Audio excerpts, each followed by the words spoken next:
Episode 121 of the Wilderness Podcast is brought to you by our Patreon supporters. Support the show at patreon.com/thewildernesspodcast. Our supporter of the week is Meltin. We're also brought to you by Audible. Go to audibletrial.com/wild to get a free month and a free audiobook.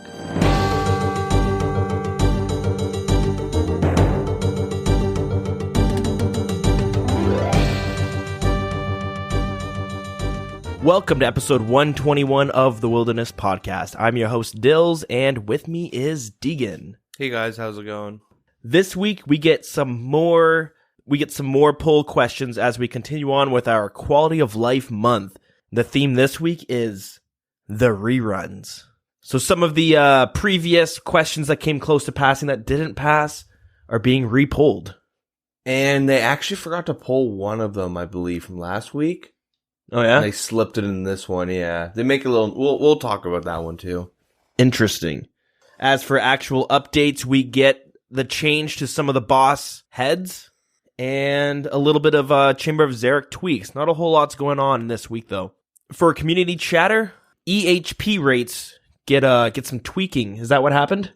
Mm-hmm. I'm actually not too sure when this happened, but I noticed it this week, so I just made a note of it. So everyone, those big competitive skillers probably know about this already, but I don't know when the exact changes came, but so we might as well talk about it a little bit.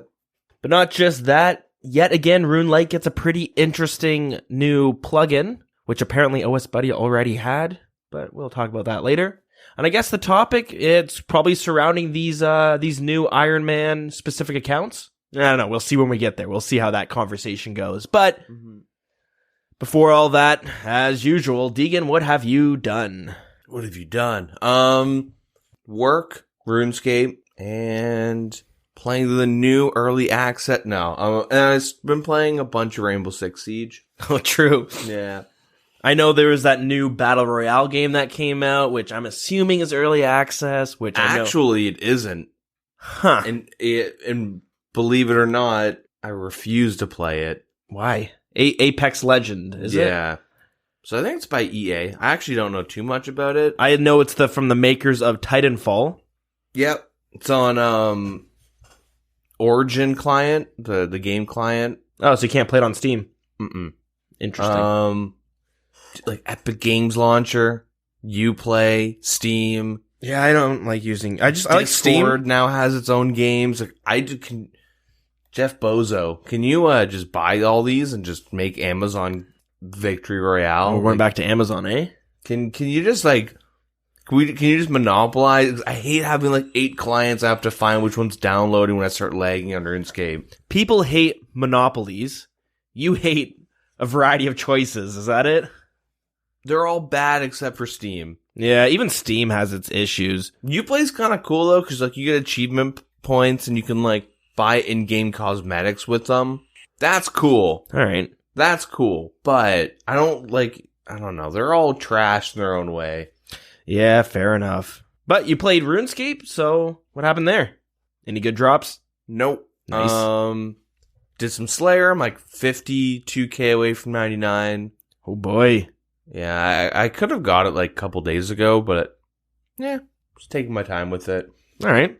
Started my plans for post 99 Slayer. What's that? What's that looking like? I'm not going to do the Tebow rebuild. I mentioned that last episode. Why not? Because it's too all in. I don't so if I can pretty much rebuild right now. I can do a Tebow rebuild right now if I want to. But that's the only thing, once I do that, I'm limited to 3,000 Zulrah kills. Yeah, fair enough. And that's just not fun. I don't want to, Do you think you're going to do a semi-bank clean out to get that Tebow at some point? You're going to hit a point where you're boom, going to sell the Dragon War, going to sell a bunch of items, but not every item, so you're not stuck with just the Tebow. Maybe you keep the, Dragon Hunter Lance. Items like that? Well, if I were, I'd keep all my range gear and I'd sell everything else besides the Tebow. Mm-hmm. I mean, besides my range gear and get the Tebow. But the way I'm planning what I want to do is pretty much grind out every elite diary that I'm just too lazy to do and start working on farming, sadly. Because that's like the one thing gating me from Farming Guild, obviously. Because I haven't even entered. I hate farming. I hate it. Haven't even entered the Farming Guild. And I feel like I should at some point. Would be nice.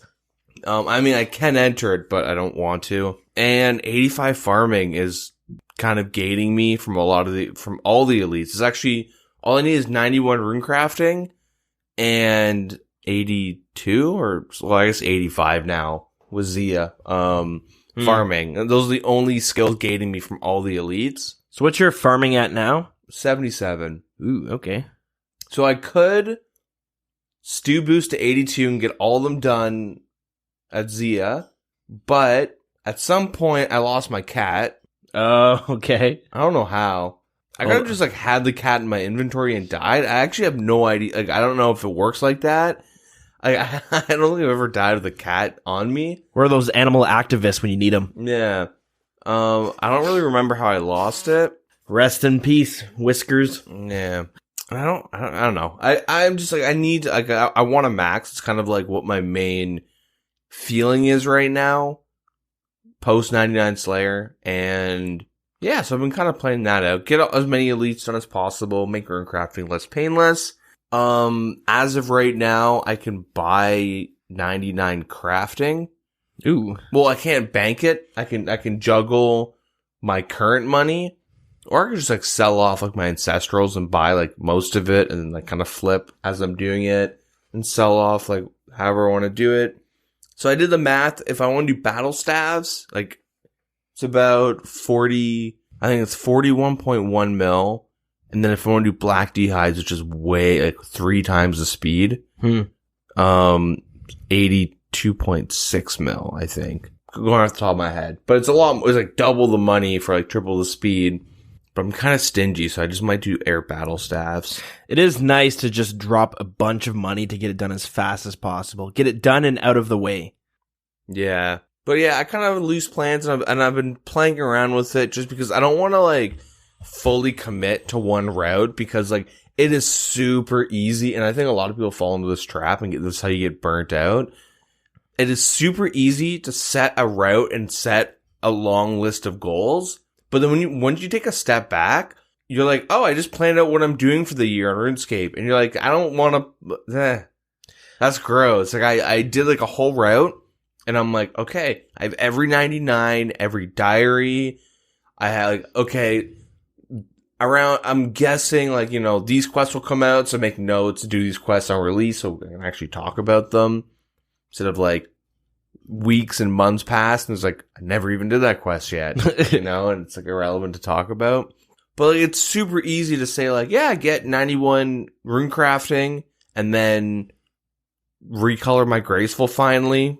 I'm at 86 right now and I'm still in basic colors and I've collected every mark I've ever come across. Yeah, okay. A nice stash. And then it's okay, so once I get Cramja Elites done, I could do the tickets to recolor my graceful, the Broomhaven. Mm-hmm. Get that dark blue. It's a good looking and then one. get 99 agility. And then it's oh, well, I just planned a couple months of RuneScape in 5 minutes.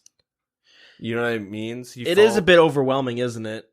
What I like to do, I like to make a list of these goals, but they're sub goals. And then I kind of just do whatever I feel like, which usually turns out to be Slayer, but has also recently been Wintertod and maybe runecrafting. But if I'm ever bored, I don't know what to do. That's when I look at those little goals and I'm all right, I'll do these diaries, or maybe I'll do some Barbarian Assault because I want to get maxed levels or whatever. So you'll crack away a little bit at each time, but I never sit down and I'm gonna do all this right now. I'll do a little bit tonight. Yeah. Tomorrow, then we'll figure out what I want to do then. I like to see, I don't know, not grind one level in one sitting, but let's say I'm doing rune crafting, I'll do rune crafting, and then by the time I go and bank, the blood runes or whatever, I, see my bank value jump up a couple mil, and I see, my, 10k bloods going to 20k or 30, Yeah. I like to see the visual progress so it doesn't feel as bad instead of banking 1 or 2k at a time. But I've gone through a couple routes, I guess, of how I want to do it. And the main reason why, after my Elite Diaries, I want to do 99 crafting. One, it's pretty easy to like visual thing again. You know, sit down. Hey, I'm going to dump 100 mil. Cause it's like, even though I said it's going to cost, 81 or whatever, 82 or 41 mil. Yep. If I want to bank it, it's like 600 mil or 300 mil. You know what I mean? Like you need a lot of money to like straight up bank it. But the benefit of getting crafting early is that if I decide like, okay, after crafting or whenever I get to like, rune crafting, I can do blood runes, but it also opens up lava runes too and mist runes. Mist runes for if I want to make a little money with less experience, but it just opens up like a lot of different, skilling techniques or skilling methods, sorry, not techniques. And then also, PVMing in general, it's the closest bank. Yeah, that's true. That's a big one. Yeah, and it's kind of cool. I like it. It's a cool cape. And it's like one of the most expensive too. So that's one thing I'm like keeping in mind is that like I could sell off my entire bank instead of doing a Tebow rebuild. I could just get all the Bibles done, sell them, and then do things like hunter, mining, like go to blast mines. Wintertodd, kind of. You don't make too much. You make some, though. Yeah.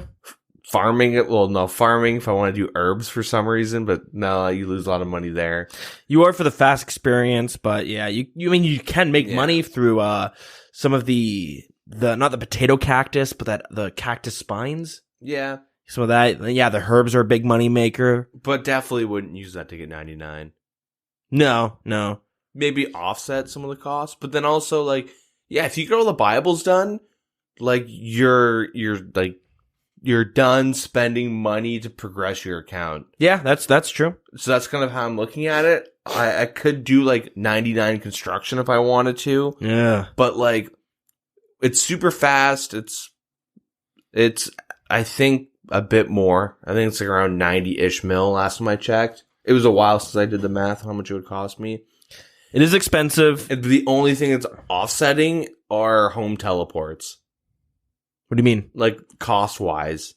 Or anything like that. Like the benefits? Yeah, it's like I don't need home teleports anymore.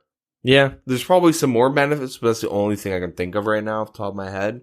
What about that dungeon? I want to get 99 construction, and I made that as like a resolution probably like 2 years ago, I think. Yeah. I got to like 82 and then tapped out. It was that was a stupid grind of mine because I was like, I'm going to do master clue scrolls. I'm going to do one master clue scroll no matter what the requirements are for it. If I need to get like 88 agility, I'll do that.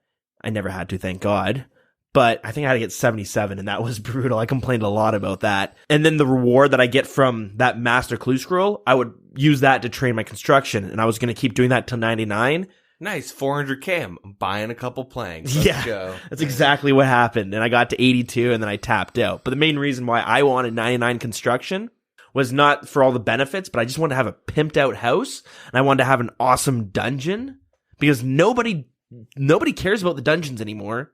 But they're super cool. If we had like an event or some like house party thing, they're really fun to go down because there's monsters to kill. It's PvP. I mean, you can't lose items, but you can still fight each other. Mm-hmm. There's a bunch of cool stuff. Battle Royale. We could have our own Battle Royale. Oh, Last Man Standing didn't work, so I don't know. Rest in peace. That's why I wanted to do it. And what's crazy is I know there was at a point where you would go on the wiki. People cared so little about the dungeon that there were no pages for some of the dungeons. Yeah. Like the best monster you can get from it, which I believe is a steel dragon, wasn't even listed on the construction page. Yeah. Unreal. I think people have it so you drop down in your dungeon and then a bunch of steel dragons attack you. Or maybe they have a room with a bunch and you do that to charge a DFS. Oh, that's a good idea. I mean, now you have the potions. Yeah. But before, that would be pretty good. Although a lot of what I usually do is I go to Zaya, the catacombs. Yep. Go to the bronze dragons or something. Yeah. Definitely a cheaper way to do that. But anyways, yeah, that's why I wanted to get 99 construction. But yeah, anyways, as you said, it's fairly expensive, fast experience, but it's very click intensive. So I don't mind like the effort. It's just like the cost. And so like I like kind of what I'm thinking is after 99 Slayer, PVM a little bit, and then just kind of like get my skills up as well, which is like another thing with crafting where it's quick and it's pretty laid back. I can like do other things. Even at work, I could just like craft while I'm like reading a book or hiding in the bathroom so no one knows I play RuneScape. No, but like all seriousness though, like it's pretty like chill. Yeah. And you know, it once you got it, you're kind of fine. Yeah, but like I've been kind of tweaking it, trying to think of like keeping like efficiency in mind. So, you know, get all the diaries done, put all the lamps towards rune crafting so I can get 91 as fast as I can. I'll just go through like what I have planned, some of it what I have planned quickly. Get 91 rune crafting, do Kramja elites for the tickets, for the recolor, for agility, and then either do 99 fishing at the barbarian like fly fishing stuff. Yeah.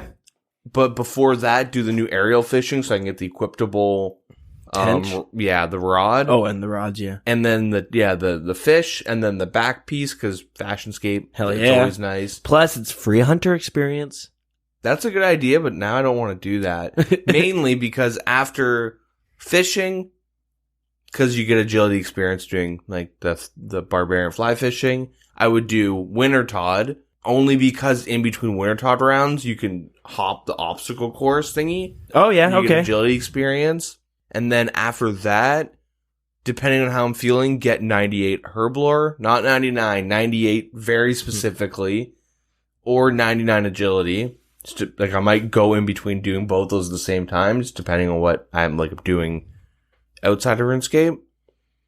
Reason why I'd get 98 Herblore is because after Herblore and agility, I would then hunt Herbivore until I either 1, get the pet, or 2, get 99 Hunter. Okay.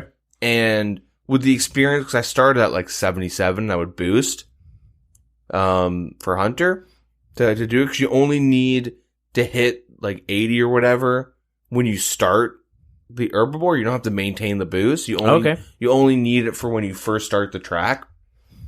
But on average, you should be getting the Herbivore pet by the time you get 99 Hunter. Okay, cool. Not bad. Yeah. So if I got Hunter and no pet, then I just move on to the next skill. If I get the pet, then I would just move on to Black Chins. Yep. The herbs you get from Herbivore is dependent on your Herblore. Okay. So I could make more money doing Herbivore and also save money. Like I'd be making around 33 mil doing Herbivore grind. It's not bad. And then save a decent amount of money in Herbivore as well. And then I'd finish that off afterwards. And then from there, like the list goes on to like buyables, offsetting it with like blast mining and stuff like that. And blah, blah, blah, blah, blah. And then I'd like just be able to, if I'm getting bored or burnt out, I can AFK like Redwoods, which I've been doing while I play Rainbow Six Siege. Yeah, okay. Because you also, with the Infernal Axe, you bank less, and you also get free fire making experience. Yeah. So it's like best of both worlds. And the logs are worth like 350 GP each, so you don't feel bad for burning them with the Inferno. Like I feel bad using the Inferno doing magic trees. 1.2k. Shit, I don't want to get rid of that. Mm-hmm. Gotta be cheap here. Yeah, I mean, people commonly drop the logs. I don't because I'm cheap, but yeah, I don't, and I find it's faster for me to bank. Really? You can just hold shift and like.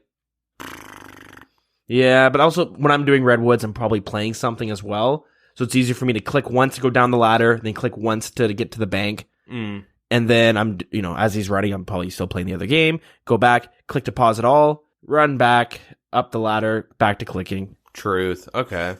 But yeah, what'd you do this week? Oh, let's see. My week, not super exciting. Although me and the girlfriend have been like thrift store shopping. Mm-hmm. So that's kind of fun. Thrifting, yeah. I've just been going there and like looking at all the books. I find myself just picking up all these random books that it's gonna take me forever to even look at them to read. Mm-hmm. That's the problem. I've been reading so much lately. Although have started reading the RuneScape books. By the way, not bad. They're pretty good. We'll talk about that more later, though. Yeah, anyways, just been browsing thrift stores, which is kind of fun. Anyway, RuneScape stuff, though. I mentioned last week how I'm kind of all over the place depending on what I'm doing. So I'm still kind of doing that. I got 83 rune crafting. It's nothing big, but, slowly working there. And some nights I don't really feel like doing anything super intense on RuneScape. So I'm just doing rune crafting or doing some winter tot. I'm at 93 farming now. I almost said winter totting. But yeah. You mean fire making? Yeah, fire making. Jeez. Mm-hmm.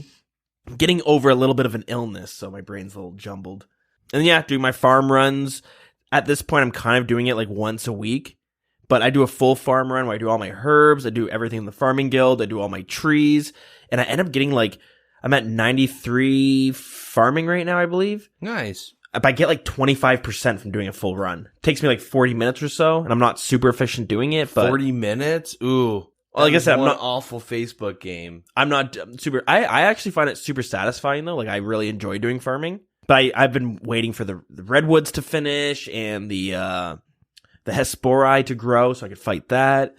Doing all of that, and then your mahoganies on Fossil Island. You get 25%, and it's just kind of unreal, right? For the most part, that's pretty much all I've been doing. I haven't really done my Slayer. I'm still on the Alchemical Hydra task, but yeah, I just haven't felt like cracking away at it. The first one? Yeah, it's still the first task. I just haven't finished it. I need to sit down. I got 40 more to kill, but just recently just haven't really felt like it. I'm kind of similar to you. I'm it feels like the maxing mindset, not so much the money-making mindset. Even though everything I do, I kind of weigh out, will I make money off of it doing it this way? But I'm sacrificing experience. I'll still probably do it that way. So yeah. It's nice to make the money as well. Yeah, just kind of bouncing all over the place, really. So nothing too exciting there. With that being said, though, let's jump right into that news. Before we start off going through all the dev blogs from this week, let's revisit the polls that we talked about last week, which had to do with skilling. So the first question was the Ring of Forging, which allows you to make iron bars 100% of the time. It has 250 charges or something like that. Normally, iron ore is a 50% chance of it turning into a bar, but the question was, should it be available for free to play, which did pass. The next one was, should empty jugs and vials dropped in Wintertot and Blast Furnace areas be vanished? Because right now they just appear on the ground, which makes it annoying for other players to click on it. Yeah, that one did pass as well. Next would be, should there be a visual indicator that the Hespori plant at the farming guild has grown? This way you could see whether or not you could kill it without actually having to enter the cave. Also passed. That super confusing question with the volcanic ash about you being able to retrieve more volcanic ash depending on your mining. I'm not going to read the actual question because you stroked out last week trying to read that, if you recall. Yep. But it did pass. And then should the wyverns on Fossil Island drop volcanic ash? Did pass. The watering can you get from Teeth Farming that has 1,000 charges. Before you had to spend Teeth Farming points, but now you can just use it at a fountain. So yeah, that one did pass too. Now the question that was, I don't know if it's controversial, but we were debating it before, about sandstones being able to be used in place of buckets of sand, similar to how seaweed may be used in place of soda ash when a player casts a lunar spell, Super Glass Make. Yeah, that was confusing to read. Basically, asking, should we add a new lunar spell where you can turn sandstones into buckets of sand, which did pass. Well, originally it passed. They decided not to put it in the game. Oh. The magic skill guide that you can click on, the magic skill, and it pops up, has been tweaked so you actually have the icons of the spells instead of just a generic magic spell symbol. Same thing with prayer and all that? Same with prayer. Enchanted jewelry now automatically goes through when you're enchanting jewelry. Splitting coconuts, also it is now automated. And then putting coconut milk into vials, also automated. Filling watering cans is now automated. And lastly, creating Serum 207s is, again, also automated. So every question passed from last week, except for the one that you had mentioned, but we're going to go into that in a second. Yeah, well, Jagex does talk about why it passed, but they're not going to implement it, and I think it's something we should discuss in general, but they do have a little side note after this week's updates. Oh, right, so let's get into that. Yeah, so you mentioned at the start of the episode that we're talking about reruns, things that have almost passed, and Jagex is like, let's try it again, you know? So, first one, which is super interesting. Poll question 1. Should the wilderness ditch be replaced with a barrier that you do not have to click on? This barrier would require confirmation on a warning screen before you may cross to prevent luring. The warning screen may be toggled off via the screen and re-enabled by Doomsayer and Lumbridge if desired. I like the ditch. I think they should keep the ditch. It looks fairly normal. You don't look at it like that looks, but a barrier, I'm picturing the barriers you might see, I don't know. I can't even think of an area you see them, but they're everywhere. Like Barbarian Assault, when you're trying to cross into the rooms to find a group, there's a barrier there, which is just like this force field looking thing, right? Chambers of Xeric, there's another one. So if there is a physical, so the way they word it, I don't know if they mean, here's a graphical barrier that you just can run through. Like you're not gonna be able to click through like entering Ohm fights. Yeah. Or the Barbarian, it'd be that. Or I think they're talking about if you get within, like, say where the ditch tiles are, it would stop you. Screen pops up saying, you're about to enter the wilderness. This is what the wilderness is. Do you want to see this again? Right. So the reason why it's interesting is that the ditch was added to the game. Mm-hmm. Originally, it wasn't, and there was a huge uproar when the ditch was actually first added. Oh, yeah. You had it from all angles, from PKers, normal PKers, from lures, of course, right? That's why it was put there, was to prevent people from getting lured, and the rune crafters. Yep. People did the math that it would add like an extra 20 hours from going from like level 1 to 99. I don't know the exact number, but it's like you click it and it adds like 1.5 seconds per jumping over it. Yeah. So then as you're doing that, you have to do X amount of abyssal rune crafting runs in order to get to 99. So you'd pouch breaks more. Oh, no, it doesn't break more, but yeah, it adds more time. So I wish it would. Because I never liked the ditch. I think the ditch is pretty ugly, but I do feel safe chilling near the wilderness because there is a ditch. I won't accidentally walk and die, but I think it should be removed mainly on the concept of like I was against the ditch being added and now I'm just used to it. Yep. More of a principle thing. And then 2, if it's like old school, like I know it's like saying like, whoa, we play this game for nostalgia. Like that's kind of not true anymore because like the game is so different. Oh yeah. Nostalgia wears off pretty quick. But even then, like, we're kind of at the line of like, if someone who played the game in like 2004, 2005, or even 2007 were to like log in, like it's not going to be the same as it was. Like our first time playing was like 2003, 2004, in that, around that area of time. And, I think it was July 2003. Yeah, sometime like that. If I were to like have like played it for like a year and then never played it again and played it now, completely different game. Obviously, because there's been so many updates and minor changes that it kind of like stockpiles. Yep. Like, who's this NPC? You know, hate us because they ain't us. Yeah. Why are guys in iron armor shooting spells at these rats and spider? You know, like just like everything has changed, so it's kind of like, and people will, if a new player, especially all the new players that came in from mobile, the game itself, it's going to feel very similar until they start going to the wiki to like wiki stuff. They start playing the game enough where they're going to be doing more research into what they're doing, and that's where they're going to see, shit, why have I been picking flax and making them into bowstrings when they're 1 GP now. Yeah, like there's so many different things to do that I don't even know existed. Like Fossil Island, what the hell is that? Yeah. So like to say like remove it for nostalgia is kind of dumb, but I do like the one thing I really like about the wilderness is, and like RuneScape as a whole is that it's like it can be really unforgiving in terms of like PvP combat. And I think that's why everyone likes it, even though people are like using AHK and like random scripts so they can switch their gear, and there's people have been banned recently from using a client that like botted for them pretty much in the wilderness, like did everything for them. Check out episode 120. Yeah. It's still nice to know that like if you just bad timing or something, right? Like you just go in the wrong place at the wrong time in the wilderness specifically, lose all your stuff. And I think I told that story when mobile first came out. There was that one guy that I was like kind of showing him around, and I'm like, dude, don't go in the wilderness. And he's like, man, I want to go in. So I went and brought, I don't know if it was him or someone else, but I brought him into the wilderness, and he tried attacking me, being like, what can I attack you? And he's like level like 5. Yeah. Like maxed.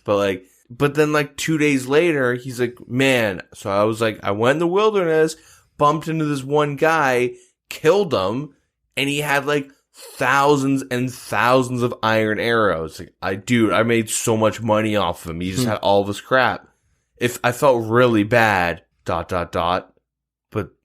it felt so good. You know what I mean? Like, you don't get that feeling from like other MMOs, and the ditch kind of, I mean, obviously doesn't fully prevent it. It's a clear divider, though. Yeah. You know that, I step over this, something's going to happen. Mm-hmm. But so that's where I'm kind of conflicted, too, because part of me goes, no, I want to be able to feel safe. I don't want noobs stumbling into the wilderness because the barrier's not there. That ditch is a clear indicator that click over this, it's all on you now. But you take away the barrier. But then as we're having this conversation, it's like, well, there's a warning message. Well, not even just that. I love, like, the wilderness is such a cool, it's huge. Yeah. It is huge, but it's void of a lot of things. You'll walk around, you're not going to see much to do. Mm-hmm. It's a large portion of the map. The whole area looks grim. You got lava, it's all dark, and it's just like eerie, which is cool. And as a noob, it's kind of, I feel like obviously could ruin someone's experience, but at the same time, you look on the map, you see this big area, and it looks just daunting, right? It looks just like a bad place to go. You really want to go there. I kind of like the idea, and RuneScape's such a sandbox MMO that you can accidentally venture into that area and get killed. But then that's how you learn. You go like, shit, this place is dangerous. Yeah. And I want to explore, but I know there's going to be so much risk. There's so much out there to explore, but it's risky. Mm-hmm. So the main thing is that like there will be a message until you tell it to not tell me again, right? There'll be the PvP message. Yeah. And but like how I wonder like if that isn't enough, then why aren't there add an extra password to PvP worlds, right? Add a ditch to PvP worlds, because like, warning, you're about to enter a world where you can get attacked by other players anywhere, which is way more scarier than like, and easier to like do by accident as like a new player. Yeah. Especially like now there's PvP worlds in free to play. There's no like world switch ditch besides like a message, right? 2 confirmations and you're in. And if you're not going to read something, like that sucks. Like you remember the whole gaming journalism thing where like the guy was playing Cuphead and he couldn't like get past the tutorial. Okay. Because he was like too dumb to like read what was on this, like the images on how to double jump. Right. Yeah. He was ignoring all of that. And how to dash in the air. Yeah. So, I mean, if you're like that guy, that journalist that humiliated himself, then like you're going to die in an even worse way with more stuff. Yeah. Possibly.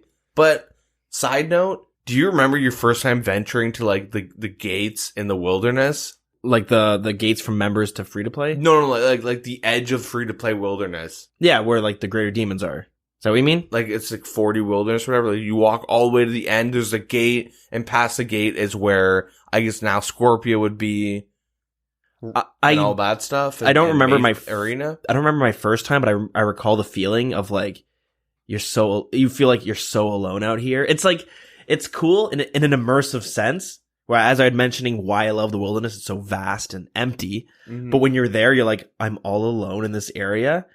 But if somebody decides to show up, it's just me and him. Yeah. The chance of another third party coming, they'll be like, hey, help me. That's probably not going to happen. Yeah. So it's just going to be you and him out there, and you're so far. It's like, it'd be like falling out of a boat in the middle of the ocean where you're like, shit, to swim to shore, it's going to take a while. Yeah. I remember mine mainly because like, I geared up in my, like, I remember seeing the wilderness and knowing what, like, Edgeville was in Varrock, because I'd go and PK there with, like, my friends after school, or my friends from school on the weekend, or I'd, like, wear my best black armor and have my grandma turn off my monitor, and I was so mad, and I died, lost, like, my black armor, I was pissed.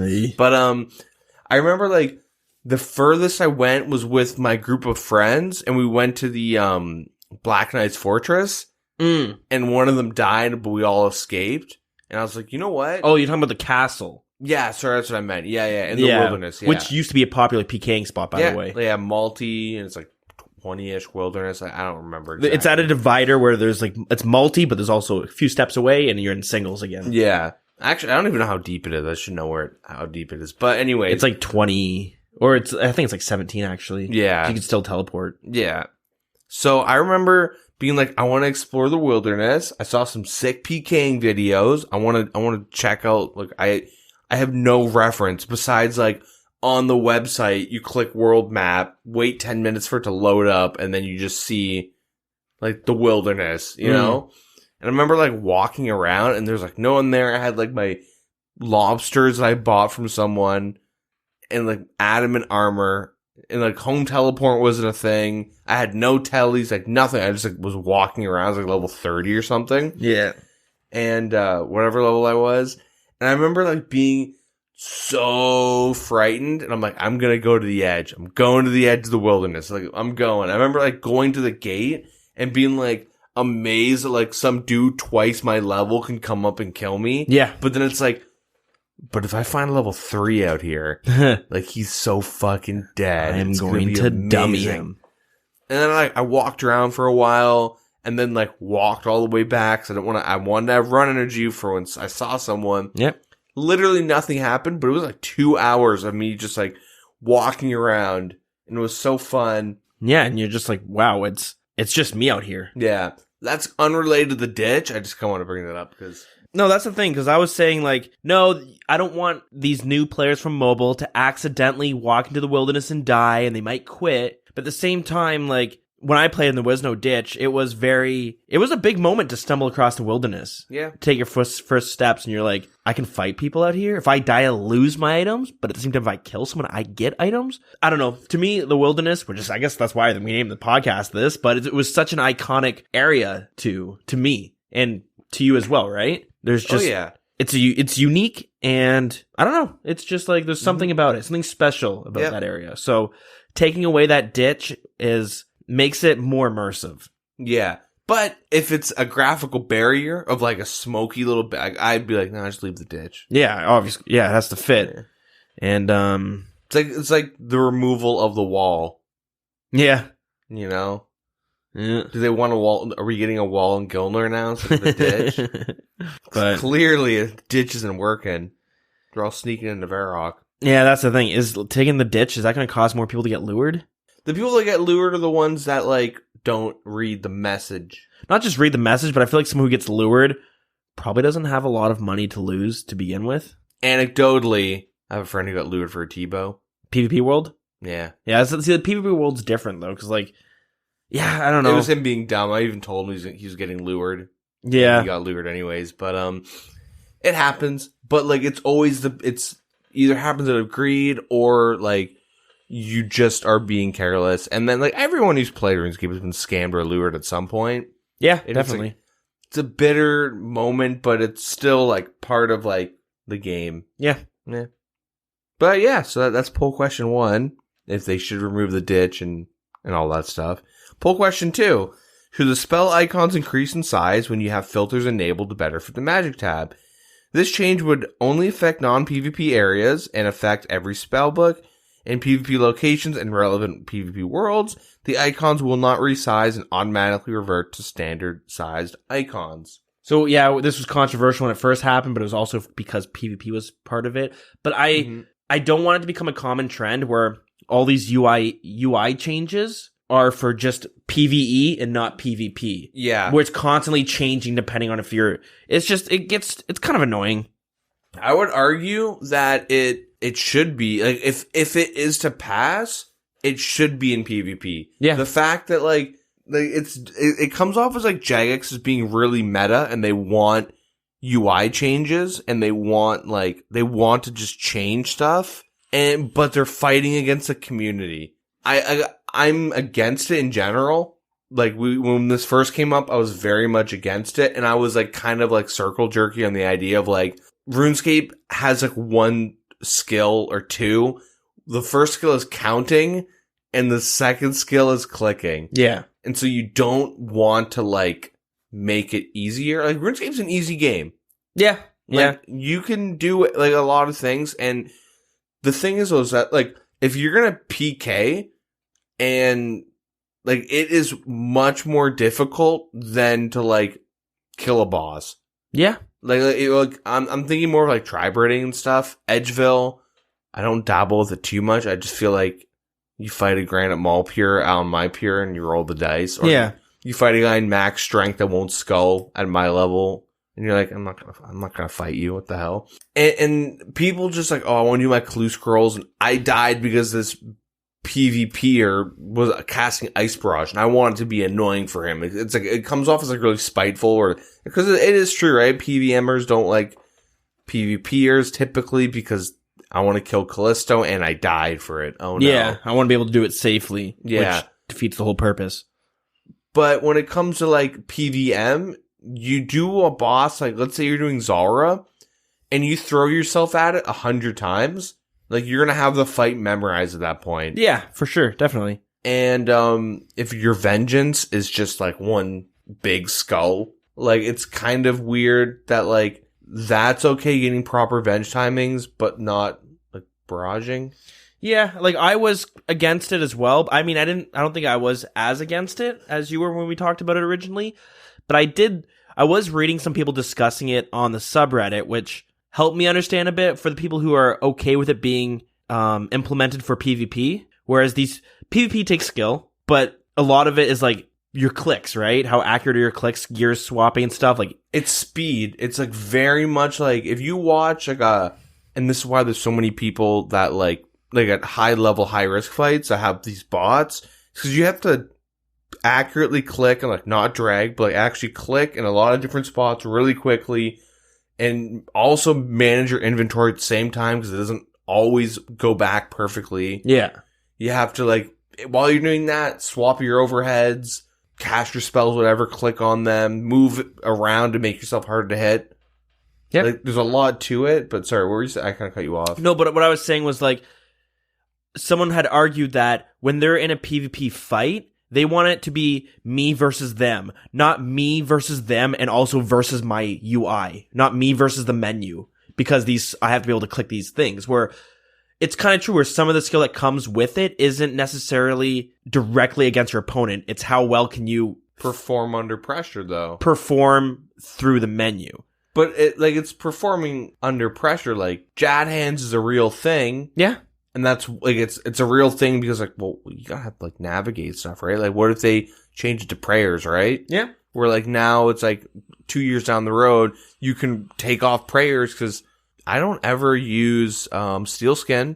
I only really use like 6 prayers ever. Yeah. 3 overheads, 7. 3 overheads, Augury Rigor, Piety, and Preserve. So why can't I just have that as one screen and make them all bigger, right? Yeah. So then it opens up the way.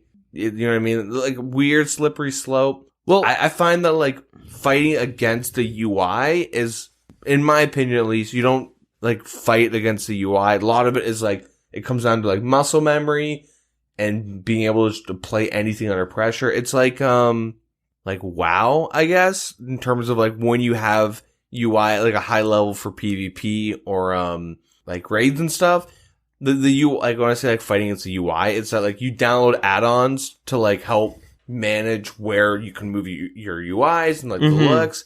And then if it's like, or even like all your buttons and stuff, and then if it's like too much, like, hey, I want to raid, but I don't want to have to like keep track of 18 cooldowns, and then so Blizzard goes, we'll take some away. Yeah. And they do that every expansion to the point now where every class is 1 cooldown and 3 rotation moves, and now people are like, it's too, it's boring. Like, fighting against like part of the game, it's like it's part of like how you perform, right? Yeah, but I can totally understand why some people don't find that fun. I mean, I can kind of agree. So I started thinking to myself, what would happen if you could hotkey spells? Let's say you could put barrage on Z. So you could push Z and then click on the person to barrage them. Would that make PvP easier? Like, oh yeah, it makes it easier, but am I going to be getting more kills now? I don't think it would change as much because I'm not better than the person I'm facing. It just makes it easier for me to cast it, but they can cast it just as easily. The fight's still going to be hard. It's just less tedious now, I guess. Like, that's a pretty good point. Like, if you're in a tribrid versus tribrid, but usually it's not just that.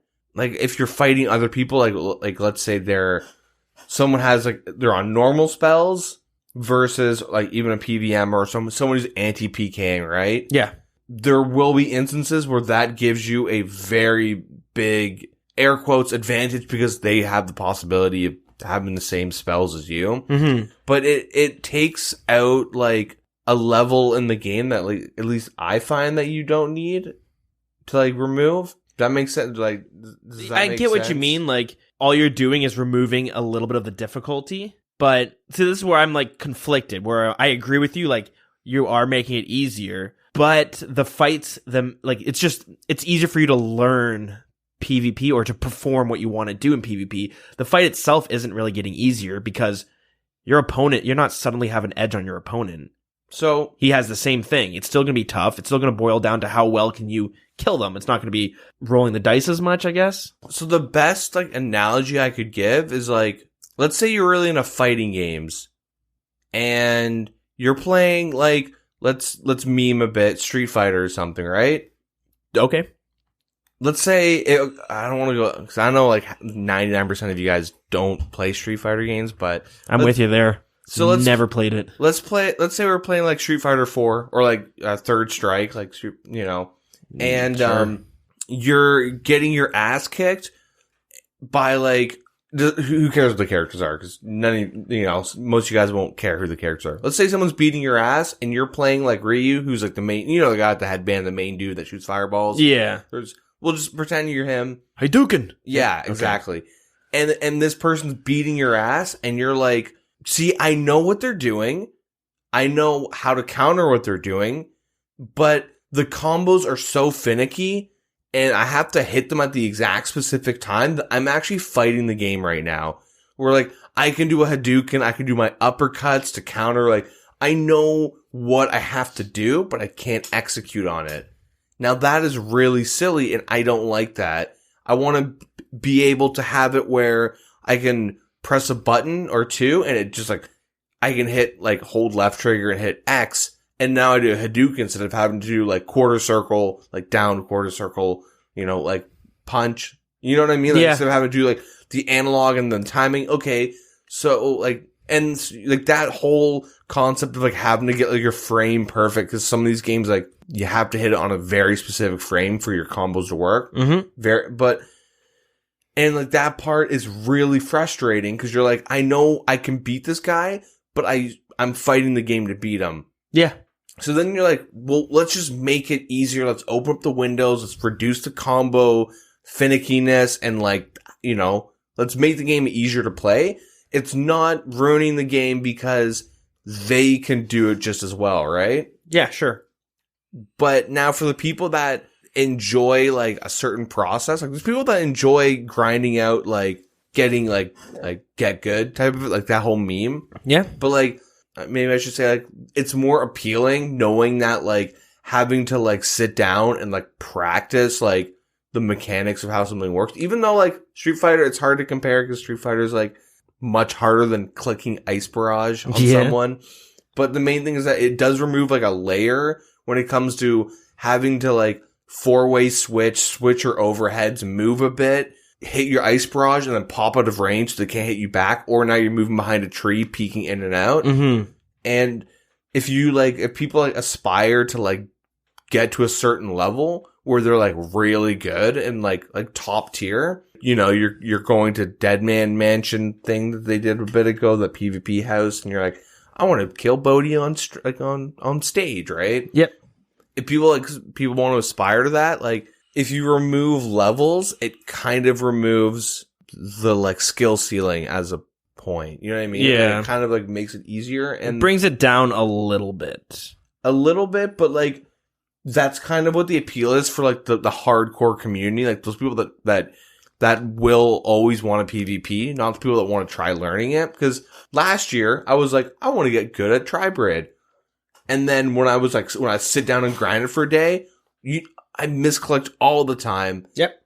Anecdotally, I love that about games. It's like when I die and it's like, even as silly as, like, took me 3 extra clicks to do my ice barrage, but you're also nervous. Yeah. You're focusing on, oh my god, I'm in like full Arams and I misclicked my ice barrage. So when I went to go back and click it, because, misclick, oh shit, you have to react to it, click it, and he just specced me out and I died. Yeah. And you're like, ice barrage should be easier. And then, but it takes out like that, for me personally, that whole fun of like, I gotta sit down and like grind this out. I gotta find someone, go to clan wars, and just like run around and dick around, or even just like go out there again and see if I can do better. Or the best feeling is when you notice someone's doing that against you and you're like, oh, he's just as bad as I am. Yeah. And you're like, now you're sweaty, your chair's stinking a little more.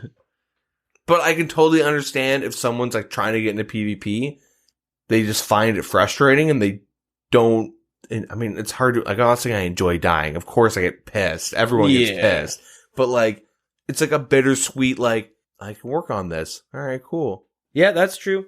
So it is tough because, like, I do find it kind of tedious to have to get these precise clicks on these small little icons. But really, like, as I'm thinking about this, I mean, people are going to hate me for saying this, but I don't know if I'd be totally opposed to hotkeying spells. I know that's not the question, but to me, it, like, makes me wonder, sure, PvP gets easier, and on the service level, the skill ceiling is being lowered. But I also wonder, would it open it up for different tactics and different maneuvers? Are you now able to do more? And another thing that I'm conflicted with as well is I don't like, so if you watch PvPers, like the high-end PvPers, yeah, they play with the smallest window. Yep. They have their screen completely small, which I can't play that way because I don't find it as enjoyable. I don't like having playing off like the screen the size of a Game Boy Color. Yep. So, but you have to do that because it makes your click distance a lot shorter. Well, you don't have to. It's more of like, if I want to like jump over like FPS, a lot of it is that like, you're right. It's way better to play on like a smaller screen.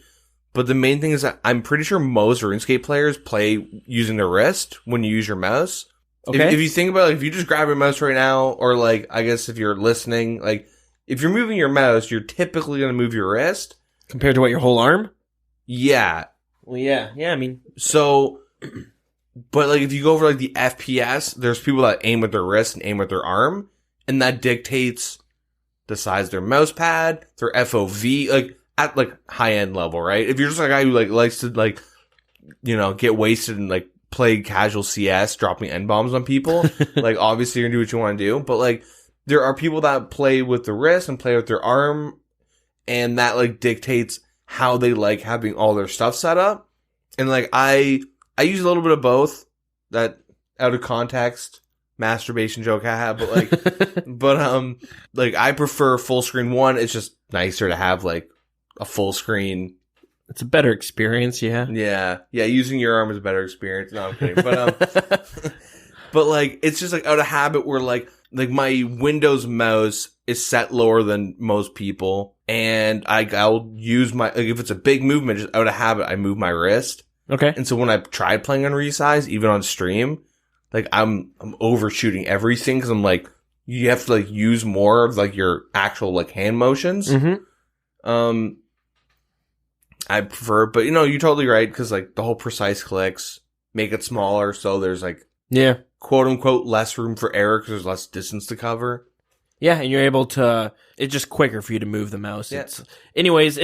Really the answer to this debate, which isn't even about the poll question, but no, it just seems like there's two different type of people. There's people who think that fighting against the UI, quote unquote, but that's the term we're using right now, is part of the skill of PvPing, whereas others find it tedious and removing it would just make PvP more fun. But I do think hotkeys is kind of a cool idea. I'm not saying I definitely wouldn't vote for it, but even though RuneScape 3 meme, but like, there's probably like, to me, a client that does that. There's probably some underground client that you just like hit like Z, and it just turns your like use barrage on. You know what I mean? Yeah.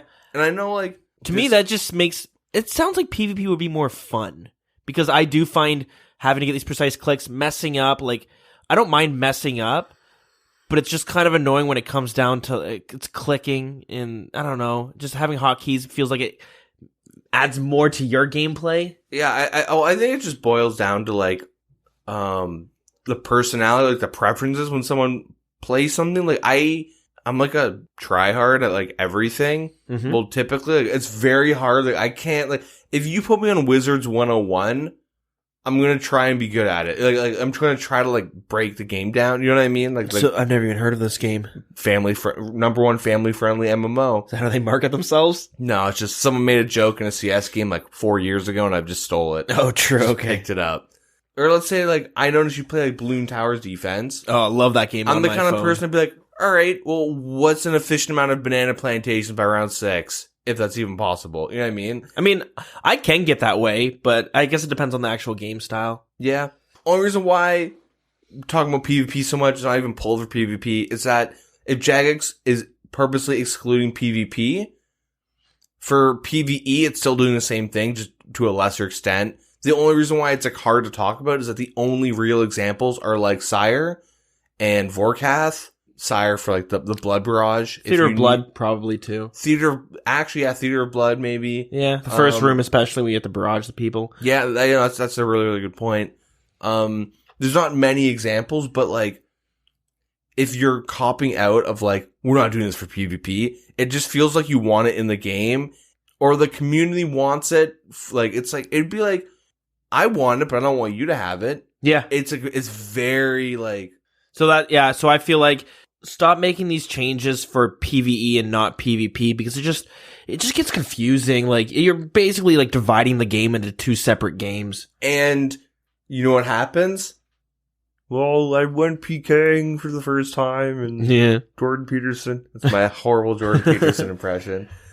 My spells got changed, and I have never. Now I'm dead. This is stupid. PvP sucks. I like PvM because I can have my big spells, but in PvP they're little, and like it's like if you go from full screen to to fixed, yeah, you're like you can't. You're like this. I have to play this, you know, and it makes PvP even less enjoyable if someone doesn't want to go through that whole process. Yeah, and you're just putting everything's gonna have two different rules. Rule 1 if it's PvE, Rule 2 for PvP, like Toxic Blowpipe, Trident, they all have it already. Yeah, even Anglers now, yeah. That which is like, yeah, like it's you want to apply a change, like it's an MMO, it's the wilderness, it's like it's not. But it's hard to balance it for two different game styles. Yeah, but that's what MMOs have to happen. But like, main thing is that like, if the ditch gets removed, you could walk from PvE to PvP in one tick. Like you could just one square, you know what I mean? Like boom. Yeah. And then now it's like loading as your UI changes, and you're like, what? Yeah. So yeah. Anyways, if you're gonna pass it, give it to everyone. Don't be a dick. That's the thing. And then bring us hotkeys for PvP. That sounds fun. Man, maybe we should just slowly segue to an RS3 podcast. Where like, I want pets. I want pets. Imagine my pet Rock can I can pick him up and smash him over people's heads. Shit, that'd be sick. But it requires items to summon them. So like some sort of not like a charm, something similar to that though, like a relic. Yeah. And hey, I'm using it for combat, but it's not official combat, so we'll have like 2 combat levels now. Yeah, and then the combat level fades when you get to, we're making all these changes for PvP, not PvE, so we'll just have 2 different combat styles. Yeah. 2 combat levels. And there we have it. We found the slippery slope, folks. It took us a while. Yeah. Poll question 3. Well, I don't have much to say about this, but should a divine sigil be added to the corporeal beast loot table? This would be created to use a divine spirit shield, the same way as arcane, Elysian, and spectral shields are. The divine spirit shield will have a 100% chance of reducing incoming damage by 30% at the cost of draining your prayer points by 50% of that 30% reduction. This will be added to existing drop roll for all spirit shields. I do like this item. I have never played RuneScape with this item in the game. That's why I don't really know if it should or shouldn't be in the game. So the reason I do like this item is because I want tanking to be like an actual thing in RuneScape, where it is. But it almost was with Theater of Blood. It was so close with the first boss. Oh. Like when we were doing on day 1, we had like dedicated people in tanks and tank gear, which was sick, but now it's everyone in void. And I don't want tank gear to be like, he might not hit you as often. Is that how it works right now? Yeah. You like it lowers the chance of him actually hitting you, so you get more zeros against you. With Justicar, like it, it's pretty much just let's raise the defense. At least the only thing that comes close, or the only thing that like reduces damage when you take it. Yeah. But with bad RNG, you can still get hit a max hit. Yeah. So I would love tanking to be like, no, the incoming damage you received is going to be lowered, because then it brings tanking as an actual position in certain rooms where like you have it now, but it's just like, I don't know, it's not your typical tank role.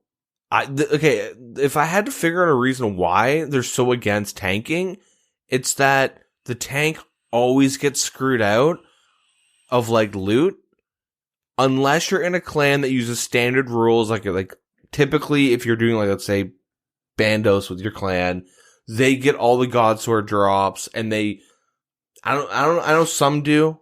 I don't know if all do, but usually the tank will get like a heavier split. But there are some items for each boss that requires a tank that they get dibs on, because you're not getting the kill count, you're not getting a chance to pet.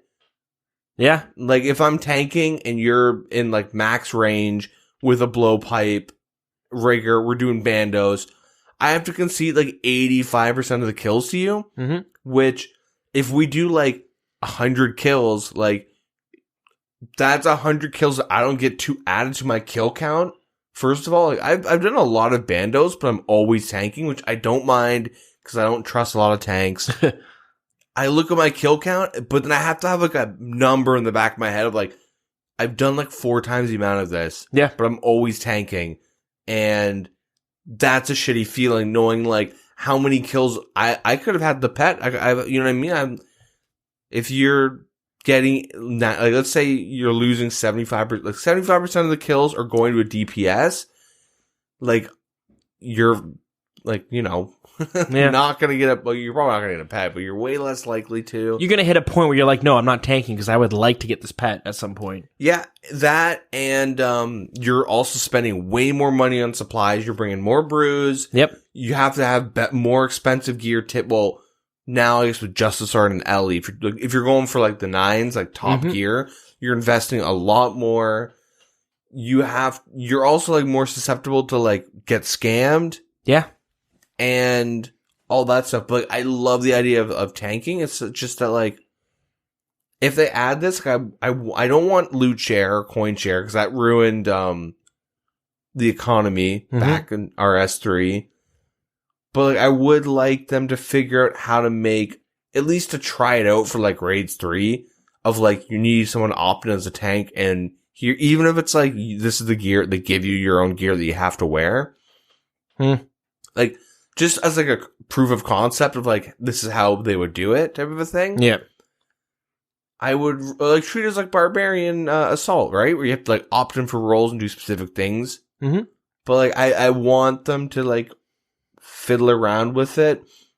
The only reason why I can see people not being for the Divine is that it would change like something for someone doing solo bossing.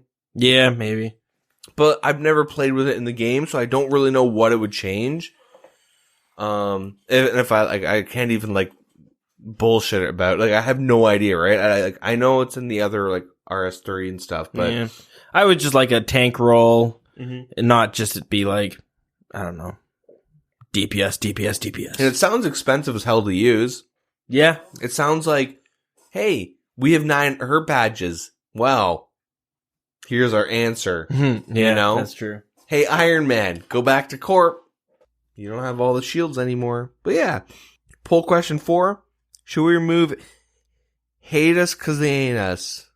If that doesn't say enough as it is, well, yeah. They would add they'd add the functionality to G, one of the farmers found wandering around Lumbridge. She would take his place in Lumbridge and no longer wander. So hate us because they ain't us. I mean, you've probably seen this dude who looks like he's straight from a private server wearing 3rd Age, a top hat, and a cane. Yeah. He's where you get your diary rewards from for the Lumbridge diaries. He looks stupid, has a stupid name, and a lot of people don't like him. I would argue I don't know many people who do like him. The only thing I would suggest, instead of G, have like the Lumbridge Guide. That's what everyone says. Why not the Lumbridge Guide? That's a good one. I was also thinking of like you go into the move it to the church and just have like another priest or some religious person there, and you just like sitting at a bench, you just talk to them. So yeah, I'd say get rid of Hiatus, but I don't want it to be G. Yeah, I mean, yeah, they should remove him. He's silly. Yeah, I ain't him, so I don't like him. Yeah, poll question 5. Should players be able to rearrange the order of the spell icons in their spell books? If this passes, it would only affect non-PvP, blah, blah, blah, blah, blah.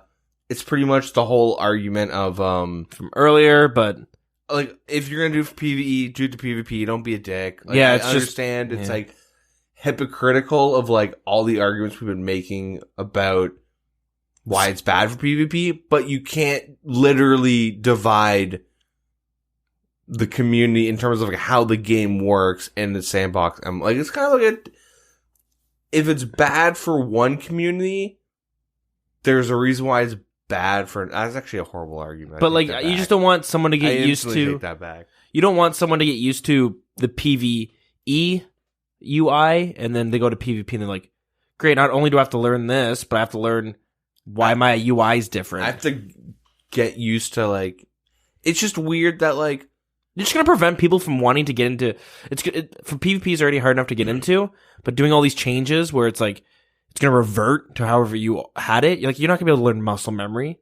Yeah, because it's like everything's just gonna change. You're like, well, it's like, what is the rule of muscle memory? Like, it's like you do something a day for 30 days, and if you don't do it for 30 days, you kind of lose it. Yeah, you can get it back, but like, it's like I think it's a 30-day process to like obtain good, like, high quality muscle memory. Does that make sense? Excuse me. But yeah, like, I don't know, PV.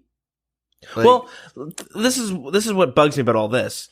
If we didn't have hotkeys and they were getting pulled today, it'd be the exact same thing. Hotkeys, so you can manage your your menus, would only be for PvE and not PvP. Yeah, like that's how it would be. But like no, back in the day they're like, no, it'll be for everything. So if you're gonna do it for one, do it for everything. Which is like more controversial than like these, I would say, adding hotkeys. Oh yeah, that. No, yeah, I totally agree. So yeah, there it is. There. I wonder. I really hope. Just a quick side note. I really hope if these pass, Jagex goes, "We decided not to go through with this. We just want to see how much of an asshole you guys are as a community." Yeah, and now. We're going to keep that in mind for future updates. Like, I would love, so it was a social experiment. It was a social experiment. I would love for that to be a thing. Poll question 6. I actually kind of made a meme about this earlier, and here it is. Should players be able to rearrange the order of their prayer icons in their prayer book? If this question passes, it will only affect non-PvP areas. PvP, blah, blah, blah, blah. Wouldn't be affected. Before. Same thing. Like, yeah, it's ridiculous that like this is 3 times in one poll, and they're repolled, and their solution is to just screw one whole community out of an update. Yeah, and the more you do that, the less people are going to want to get into PvP. And the main thing is that like PvE gets enough updates and quality of life as it is. Like, if there's any side of the game that needs these changes, it would be PvP, where you're making it easier for people to get into the game.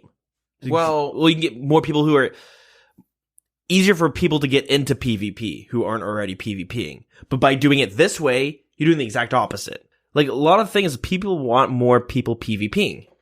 Like, PvPers. Well, I think the main thing is that, like I said before, if someone, like, is a PKer and they're in a PvP, they're really, like, into it and they don't want these updates because it fucks with them. Yeah. Like, it fucks with, like, the core community, not just, like, the casual people that try it out. And that's why it's bad to add these updates. But, like, it's going to be harder to develop a core community if you're having these, like, obscure rules that, like, guarantee you they're not going to be, like, when you enter the wilderness, oh, by the way, your UI is going to completely change to the default settings. Yeah, or imagine you had, like, when you go to the PvP, it's going to work this way, but it won't work this way for PvE.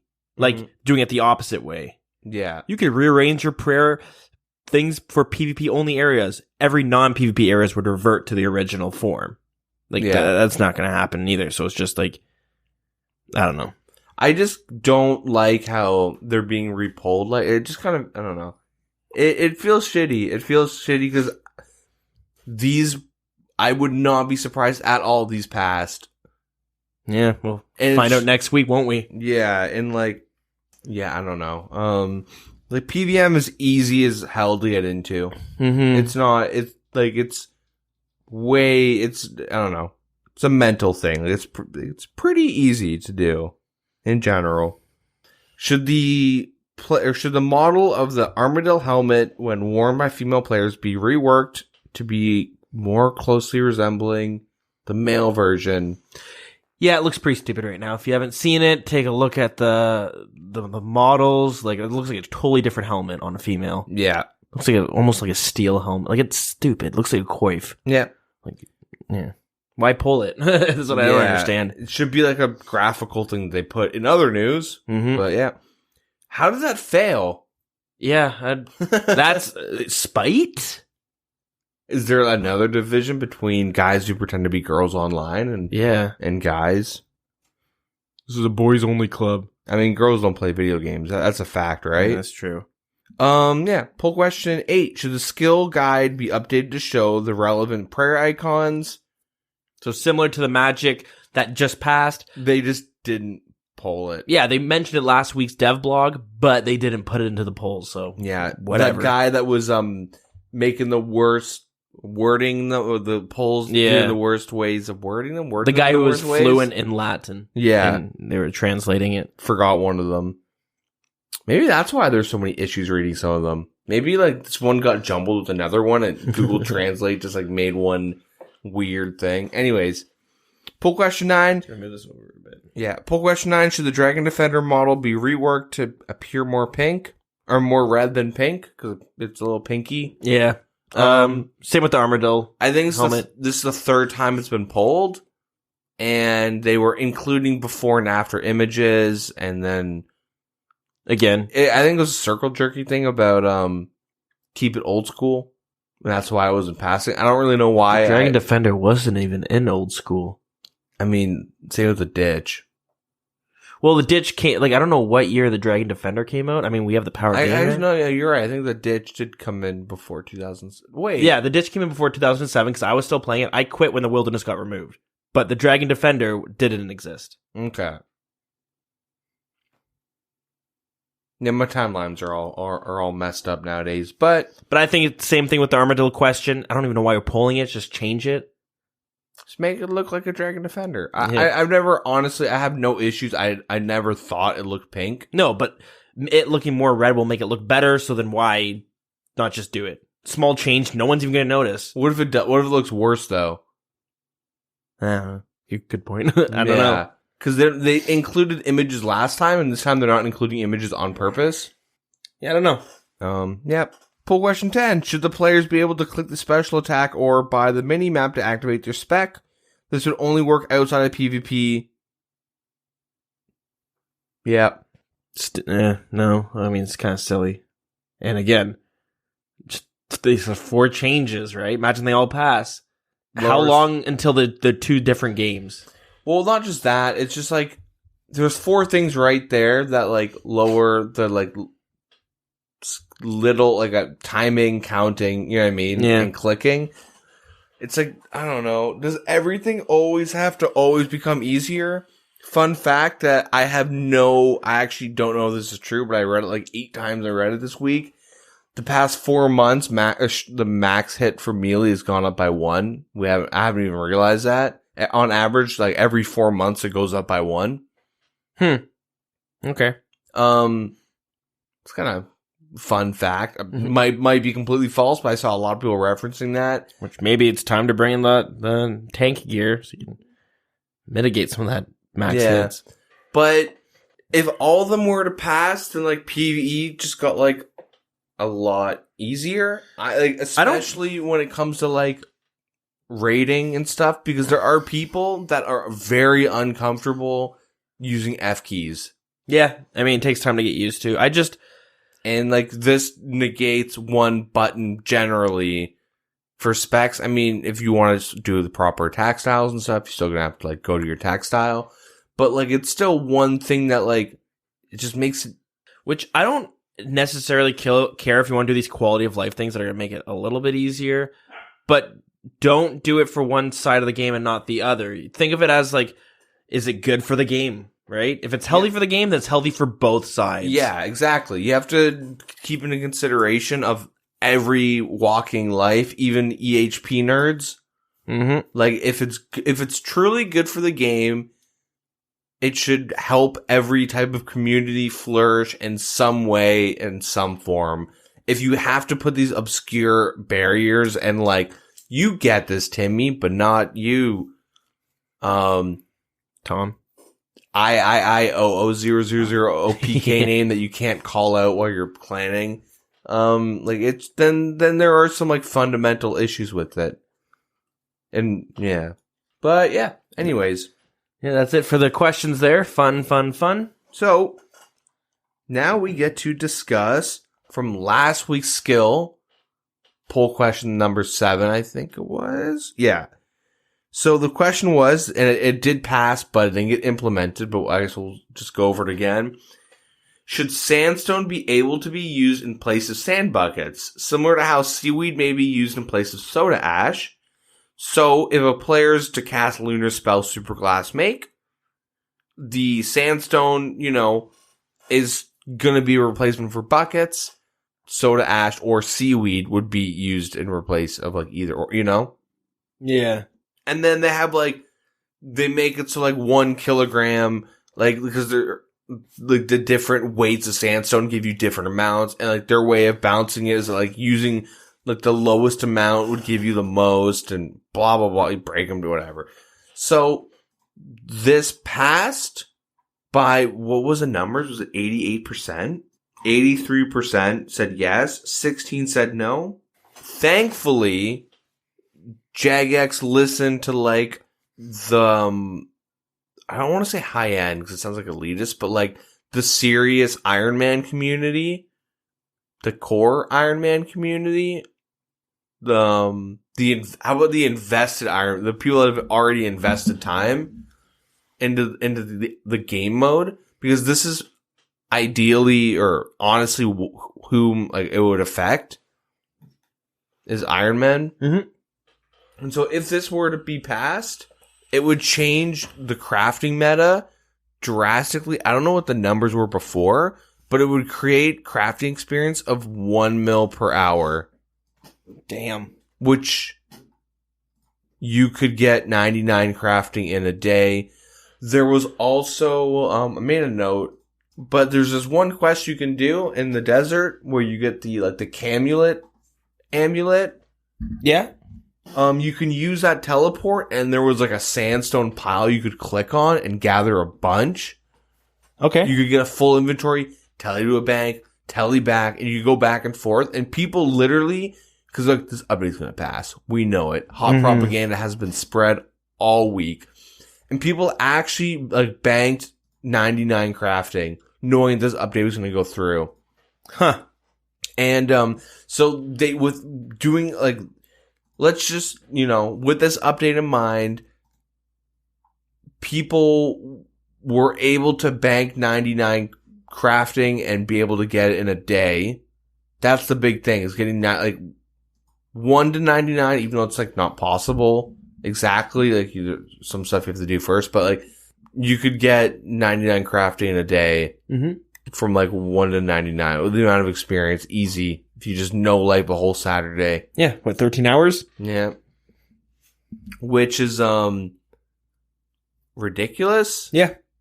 And yeah, so Jagex noticed that they actually removed the sandstone thing. Mm-hmm. But it kind of showed that they had these ideas where they didn't really know what the impacts were. Mm-hmm. That's what they say here. They apologize for bringing this out as a poll before getting more feedback from it. The reason why they like implement these types of things, they did it with like giant seaweed and stuff, where it counts as like more seaweed. Yep. It's because they don't like the idea of the best way to get experience for crafting is by buying stuff. Yeah. And what do they call it? They call it Shopscape. And so they wanted to kind of remove that. Which I think is fair. Yeah, so I can totally agree that like Shopscape is a little silly, but that's kind of how Iron Man should be. Not like Shopscape, but like we have sat down as a community and found the most obscure but best methods for all this stuff. Mm-hmm. And it just so happens that you have to buy from these shops. It sucks, but if you want to be as efficient as possible, you're going to do it this way. Yeah. You don't have to. You can go shear sheep, spin wool, kill Zara, spin flax. I don't know. You can do whatever. But like, if you're going to be efficient and really like sink your teeth into like the game mode, that's just part of it. Yeah. And, so they will be looking at other methods in terms of, some sort of like sandstorm ability to like fill your buckets faster. They're going to look at like quests, like locking it behind maybe quests and magic levels. They want to see like, well, how the resources will be utilized, like all this stuff. How is it fairly balanced? How does it mess with play styles? All this stuff. And yeah, they kind of just admitted that they just threw in an update without knowing. Yeah, I guess they kind of dropped the gun on that, but they realized that, took a step back, removed it completely, even though it passed. And yeah, the scary thing is that look at like it passed by an overwhelming like 85 or 83.5% of the people were in favor, and I wonder how many of those were not Iron Men. Oh, tons. And how many of those, like out of all those people, who knew what the impact was going to be? And I'd say not many people, right? Jagex didn't even realize the impact. So if they didn't, most people aren't going to either. Yeah. And it's that one person who's crunching the numbers. But that's the thing. That's the thing, though, is that you can't blame people for not being informed, because like the average person, the average like RuneScaper that does vote, just jumps on, reads over the questions. Sometimes they don't know, and they just like whatever's passing the most, they'll just kind of like pile on, which is hide poll results meme, but that's really true. I've probably done it subconsciously where I sit there and I read a question. I'm like, I don't want to sit down and figure out what this will change. It's already at 90%. So it's probably, some good reason why we need it. I can't think of any bad. I'll just vote yes. Yep. That's kind of my hide poll results. It should really be up to Jagex to put in appropriate questions. Yeah, they should spend more time. Where's your QA department, right? That, and like, they really should. I know they've been doing this way more than they have in the past, but they need to consult with people that like have gone through they have to find the right people that have like gone through what they want to change and ask their honest opinions about it. Because if you ask someone like Autumn Elegy, who like, he's this guy who's known for making YouTube videos and he's super efficient. He's since quit though, I believe, but yeah. He quit, but like he was going for 200 mil rune crafting and he stopped because so many people are going for it. Yeah. Air quotes.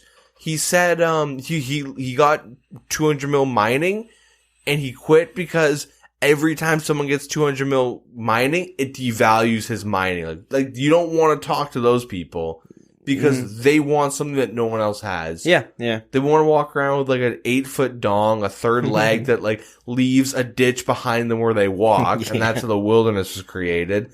Like, legends told. Yeah, you can find those like honest people that like, yeah, I did this method and it was awful, and I actually quit for a little bit because of it. And I understand, I like you changing this would kind of like devalue this for me, but it's something that does need to be changed. Like, you have to find the right people by asking, and like not big individuals, but a lot of individuals within a community, and figuring out where they're coming from before you ask these questions. Because like you can't just like, yeah, like we do so much as a community to like inform Jagex. Yeah, like we kind of go above, and well, not we, but there are some people, the community as a whole, though, but like.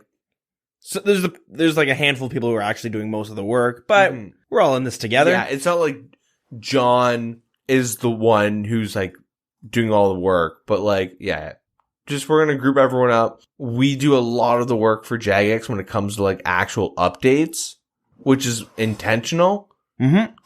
And like, if they want to propose new ideas, which kind of seems like out of nowhere, they should really like look into it first before throwing it out there for the masses. It just makes it easier. You kind of remove or you add in the step, or remove, I don't know. Yeah, it's more work for them, but it adds for a better game. Because if this was implemented, oh man, I would want to see like the general crafting rates for Iron Man. Like there were a lot of people that were like, hey, imagine being that guy that banked all the sandstone for 99 crafting in preparation. Yeah. And then they're like, yeah, we didn't do it. And now they're mad. They're like, I have like 40k sandstone sitting in my bank now. Bitch. Yeah. Yeah. All the runes, everything. That being said, this is kind of what they added alongside all that stuff. Firstly, but they'd like to lay out new goals for what we wish to address with the future polling questions.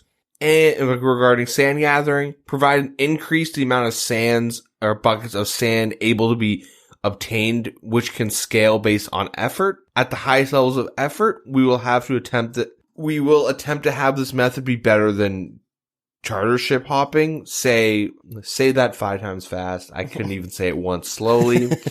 Provide a method more rewarding than filling buckets. And with the above, in turn, require more focus and requirement overall. So, ideally, if they want something to be passed, it would be something that takes more effort, it's more engaging. Maybe, everything's more fun than world hopping. Yeah.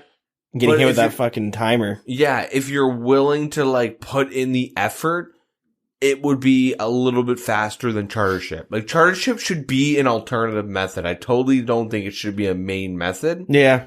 I guess for the new people, for crafting, the main meta is to like, in members, you go to these charter ships near like the fishing trawler thing. I forget what port is called right now. There's a bunch of them. There's Port Sarum, Catherby has them. Yeah. And you buy like the ash and the buckets and all this, and you use those and you put them in the furnace. You make molten glass. You get your glass blowing pipe. You make whatever. Typically what's air orbs, so you can charge them at the obelisk. Yeah. In the wilderness, the air obelisk, and then you have to go and world hop and do all this crap to buy battle staves. And then you put them all together. You get a lot of crafting experience. You elk the staves. You get a lot of money. If you're like a high end, like I was talking to like a very high level Iron Man that hangs at our CC and asking him about it. And when you get 99 crafting and you do this method, you typically end up with like more money than you actually need for the account. Oh, cool. But there are, you get a lot of magic experience. You get like a lot of little things done at once. It's very boring and it's kind of annoying, but like at the end of the day, like you do get a lot of things done that you need to get done. Yeah, you kind of rip the Band-Aid off, I guess. You get a lot of birds stoned at once for all you Trailer Park boys. So, with these points in mind, we have the following design, which we hope ticks off all the boxes above whilst providing a desirable experience for those who wish to do it. To the west of the quarry, a new NPC Drew will be added alongside their grinding machine. Players hand Drew noted buckets that he will hold for safekeeping, and players may then mine the nearby sandstone, deposit it into the grinding machine, unnoted. Depositing the sandstone will add charges to the machine based on the size. As of right now, 8 charges for 10 kilograms, 4 for 5, 2 for 2, 1 for 1. At any point, players may talk to Drew and gain a noted bucket of sand at the cost of 1 sandstone charge and 1 empty bucket and 50 GP.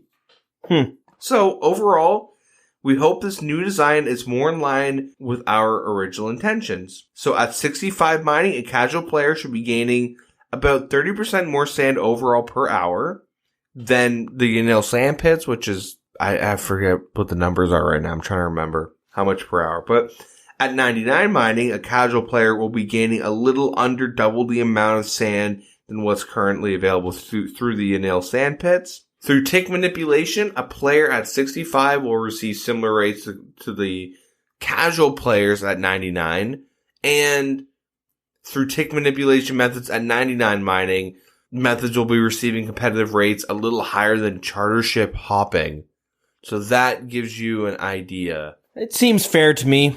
So we're no Iron Men, but I'm assuming the fastest methods right now to get your buckets of sand is the charter ship hop, and if you're more casual, you do the Anil sand pits with in a PvP world teleporting to Camelot. So yeah, though they're just basing the numbers off of mining and all that stuff, and they work directly with some high level members of the community to, make sure it's okay, and they, fill them in with the gaps of knowledge that they have as Jagex. Yeah, they have feedback. They're going to be gathering feedback and all that. So it's just good they're trying to find alternative methods, and they realize there was a mistake in the first method proposed.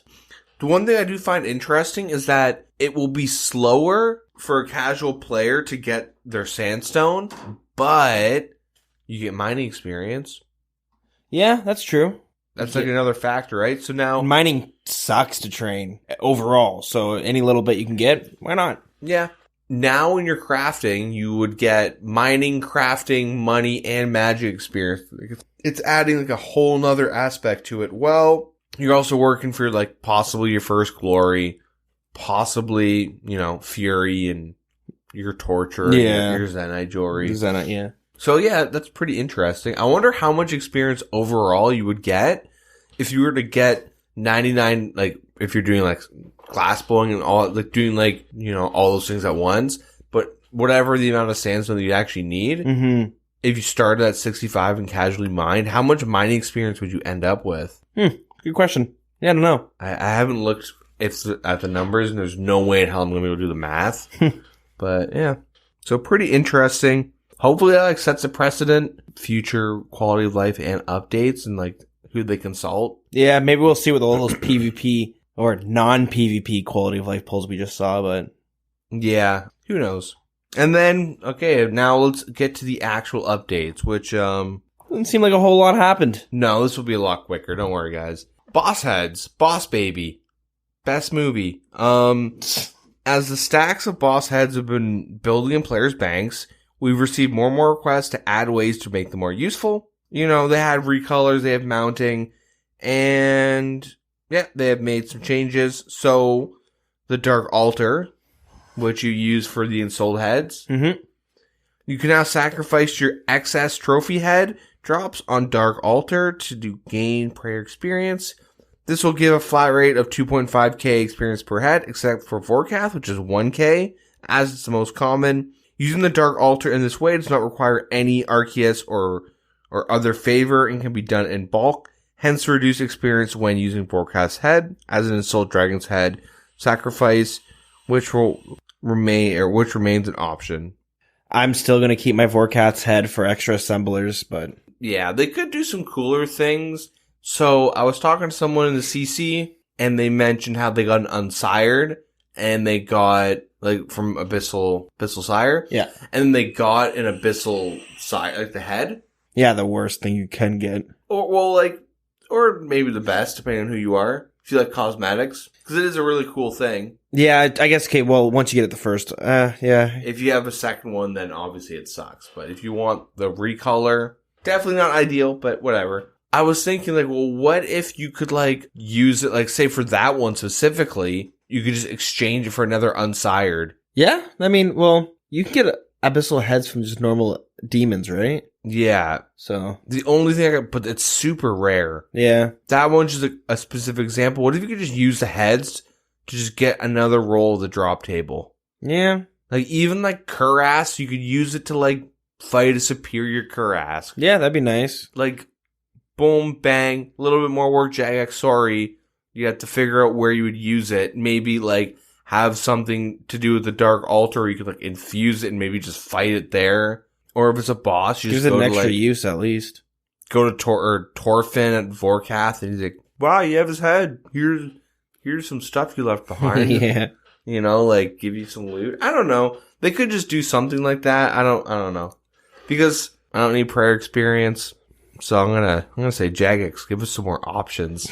Yeah. Come on. Yeah, anyways, assembler effect for the ranging cape. So, those of you who have slain Vorkath enough times to get a Vorkath head can now use it on a ranging cape to give it the same ammo collection rate as the Ava's assembler.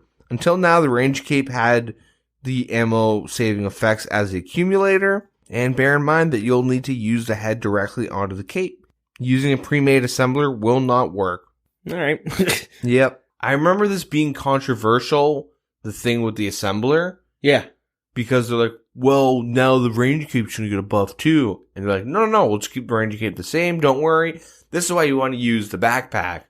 And then now it's like, why do I ever want to use the cape when the backpack's better in every way? And they're like, okay, so you guys were actually kind of dumb, and we're gonna fix that. You know what I mean? Yeah. It's kind of funny, like, expectation. Things shift once people reality versus, like, you know, expectation.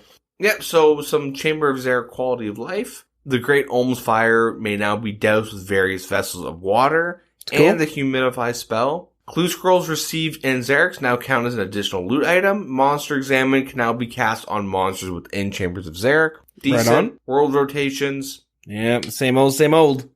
Cool stuff. Fun fact, the Regen Bracelet effect used to work in free-to-play. Not anymore, though. Oh, so like the members item would still work? Yeah, you get the health regen buffs from it. Oh. Not anymore, though. And that's it for the news. Moving on to community news, community chatter. Deagin, you made this little note here about post-99 main EHP changes. And it states here, after a long discussion with many players involved, we have decided to make the following changes to post-99 main EHP rates.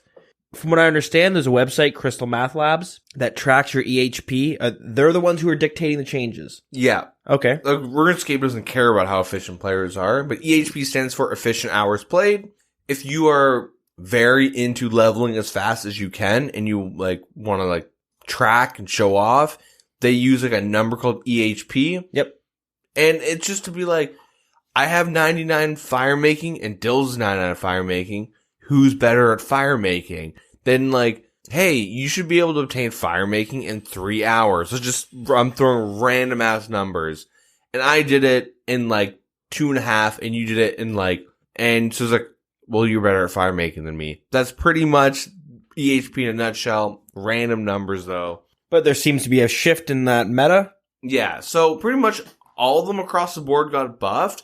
And like, I know no one cares about it, but I just want to like mention how like, this community, it's weird what's happening to the community. So the main things I'll mention is that runecrafting, the efficient hours played, the EHP, to get like 1 efficient hour played would be to get 75,000 runecrafting experience an hour. Okay, so that's on the higher end through lavas. Yeah, that's like typically like, you can get more than that, but like obviously it's not like tick perfect. You're gonna get at best this. It's that if you're playing efficiently and you're like good at runecrafting, this is a number to look out for while you're doing it.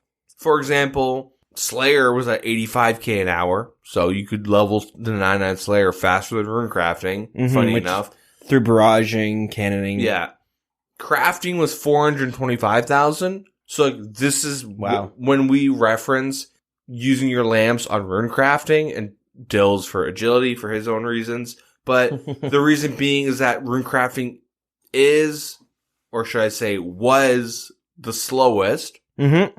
Runecrafting went from 75k an hour to 145k an hour.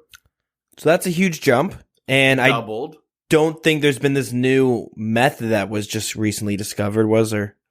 Just for reference, it's like it's faster than mining. So if you're obsessed with EHP, like you don't want to be dumping runecrafting or lamps into runecrafting anymore. I'm still going to do it because the reason behind this is that they have a new method for runecrafting, and the assumption is if you're runecrafting, you're having to pay 2 people or you have 2 other accounts running runes with you at ZMI. Right. I have seen people, offering to pay you money to run them runes. Runescence. And this has happened to a couple other things. So Slayer went from 85k to 90k. And this assumes that, someone was using special attack transfer. They have a second account giving them specials while they have a scythe doing Slayer. It seems, I don't know. That just seems so ridiculous. Mm-hmm. And the main reason why I bring that up is that, I guess, like, heads up, it's kind of expected, if you're, like, competitive skiller, I guess. We're now reaching into the fully formed Altscape meme, where Altscape is pretty real, but typically, like, if you're, like, a competitive or, like, a serious RuneScape player, there are people that have 2 accounts playing at once. They have one for money making, where you AFK Wyverns, Gargoyles, Rune Dragons, Bones of Peaches, like all these random cannonballs, kind of, but it's not good. Yeah. But all these things that make you good money, they vary in levels of effort. Pretty much if a Venezuelan's using it to gold farm, someone's probably has an alt account that also does the same thing, just to make extra money on their main while they're doing other stuff. Just to supplement it, right?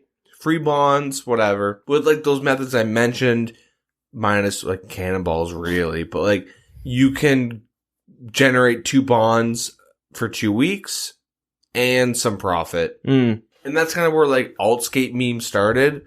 But now it's getting to the point now where like if you're a competitive skiller, like it's implying that your character to get competitive rates, you're like, it's like a family of characters, not just one, right? Yeah, like you're using multiple characters specifically to boost one person's like experience. Oh, by the way, if you need some easy money, do ZMI altar running. I think people pay like 4 mil an hour or something. You can make 3 to 4 mil. I've heard. Now I've also heard though you get paid at the end of the hour, obviously. But you just find some dude that's post 99 rune crafting, or you'll find some guys that are like, I'll trade you 50K per inventory. Yeah, fuck. Hell yeah. Do the math, make sure they're not ripping you off. But it's boring as hell. But that's good ass money. Yeah, it is. And you, like, not actually, but a level 3 could do it. You're going to get hit by the guys in there. But what I'm trying to say is a low level could do it and you're making good money. Yeah. Like close to the, Zulrah. More than Zulrah. Vorkath. More than that. Alchemical Hydra. Because Zulrah and Vorkath, like, max rates is implying you're there for, like, hundreds of hours. And you hit every, you hit 5K kills. This is how much you averaged. So this is like you sit down for 1 hour, make 3 to 4 mil, walk out. Hey, sit down there for like 4 hours. Boom, you can buy some nice PVM gear. Yeah, and you're good to go. For 10 hours, I got a tacit and some change, baby. Yeah. It's awful, but it's good money. I don't know. I thought it was worth bringing up. It's kind of weird that like it's getting to the point now where that's like the agreed upon method, right? Yeah, and like they said they've talked to the community. This is what the general consensus is, which is it is. But weird. It's weird, like Slayer rune crafting, main thing, and like there are like little weird niche methods where you can get multiple things to boost, but like it's funny how like in a community it's now meta to like have multiple accounts skilling for one account. Yeah, it's weird. Anything else for community stuff? Well, we did get Runelite got a new plugin again, although I've heard OS Buddy already has this. You might have noticed it, but underneath your world map, you have a little icon that's for the wiki. You click it, and then you can click on one of your items, and it'll bring you straight to the wiki page on that, on the page of the item. It's pretty cool. I still OSRS item. I'm not in the habit of clicking. My problem is that you have to like optimize your Google searches, otherwise you're getting the old wiki still. Oh, really? Yeah. So pretty cool. And then last thing is, the next one is a Twitter, a tweet that you had pinned. Or, sorry, you posted. Yeah, so without spoiling Settled's Ultimate Iron Man Swampletics series, I know this is like getting really meta. It's not like a YouTuber doing a YouTube video. Anyways, normally don't like to do that, but I guess this is somewhat relevant. And I had like a couple people ask about it and say cue conspiracy music, but we figured it out like pretty early on, like the day of. He pretty much in that series mentions how he can't he wasn't able to get like a fishing net. Yep. Then he found an infinite spawning fishing net. Yep. And the community kept being like, Jagex slipped this in for him. Blah blah blah blah blah blah. You know what I mean? Like, because now with this he's able to do other stuff in his account. Who cares? But the main thing is that there was a tweet from someone at the beginning of the year asking Mod Ash, because this guy has his own, just for fun, Mortania only account. Yep. He said, like, can we get, like, fishing nets in Mortania near, like, the fishing area? And it was, I don't know, I forget what he said. It was pretty much like, I know we shouldn't do, like, these weird updates for one account, but there should be one there. No one fishes at Mortania at the docks. And that's pretty much why it wasn't there. Yeah. But there's definitely a good reason for it to be there, so we'll put one there. Yeah, here's a quick exchange from Dragula OSRS. He says, can you add a small fishing net to charters or some way to get them in Mauritania? He's saying this to Mod Ash. Mod Ash says, perhaps Berg de Rot could have one, even if no one there seems to fish much. And then Dragula says, a small or big fishing net would be great. Then Mod Ash says, you'll understand we don't do a lot of game changes just to cater to a region-locked account build. It'd be defeating the point if we did, though perhaps a net or two wouldn't be a problem. And then he says, I understand, small nets would purely be for swamp lizards. Seems a shame not to be able to do them, though that would be after lamping and toming all the way to 29 Hunter, but also not being able to do big net fishing in Berg de Rot is probably the bigger deal out of the two. And then Modash just understands. Yeah. And then they just kind of put in without telling anyone, which isn't a big deal. No. But I just thought it was worth mentioning that, like, how often does this happen? There was also an incident where they removed a yew tree near the crafting guild. Oh yeah? Why is that? They just removed it without saying anything. Huh. Yeah. It was like no one ever used it really. It was like unbotted tree. I don't know who would really use it, but like you'd only use it if you have the crafting cape. Yeah. Devalues my 99 crafting that I want to get. But like future 99 crafting. Yeah. There are a lot of these like little updates that just kind of happen that I was noticing. It's just not a big fly deal. under the radar. It's not me like freaking out, make sure there's no conspiracy music, but I'm just like, everyone who's wondering what happened but also like, yeah, it's the thing. Yeah. They do these little changes without mentioning it because it's like... Which I'm okay with if it fits the area. Whereas the way it's placed in Berg de Rot, it's like, what, right out of the dock by the water? Well, the main thing is you have to sink lamping and towing for 6 months. Yeah. Like I said, I don't want them to cater to just one... like I said, I don't even like them catering just to Iron Man. Just the same way I don't like them catering to PvEers over PvPers. Yeah. But if it fits the area, you know, like if there's a dock and you put a fishing net just lying there in the hut at the dock, I mean, makes sense. Yeah. I don't know. I just thought I'd put that in there just for whatever. Yeah, some interesting stuff there. Yeah, so that's about all the news that happened this week. Which brings us to our next segment, where we will be teleporting back in time to February 13th and February 16th, 2001. So this is the segment that we go back and look at each week as the game first came out and discuss the updates that they had brought in. It's kind of fun to look back in time about some of the controversial moments going on back then because they existed, right? Yep. So I use my PK only account at banks. Yeah. February 13th, they have a small little post here. First, they say, first, I have fixed the error which enables you to make double doors vanish by lighting a fire next to them. So hopefully no more trapped people. So people, I guess, get trapped inside. Oh my god. I've also modified the trading window so that you can point at an object someone is offering you to find out what the object's name and description is. Some new locations have been added to the map. There is a new shop in Al-Kharid where you can buy plate mail skirts. And the Champions Guild has been added southwest of Varrock. Only adventurers who have proven themselves worthy by gaining influence from quests are allowed in. So, nothing major, but... You think that was equivalent to, like, Max Island? Yeah, probably. Yeah. And then the last post from February 16th says, Little imps have invaded RuneScape and have been stealing anything which isn't nailed down. It's mostly nothing important, but they have also stolen 4 magic beads from Wizard Mizmog, and he wants them back.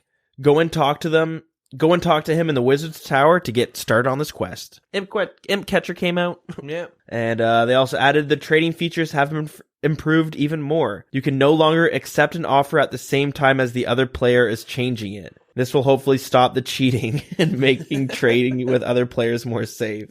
It just seems like Andrew Gower just behind there being like, why can't anyone just be on? Everyone's cheating. There's cheating going on everywhere. Anybody else says a few other minor fixes have been made. For instance, you can no longer walk through one of the walls in the ghost town. The ghost town in Mauritania? No. What the fuck's a ghost town? 30,000 people used to live here. Now it's a ghost town.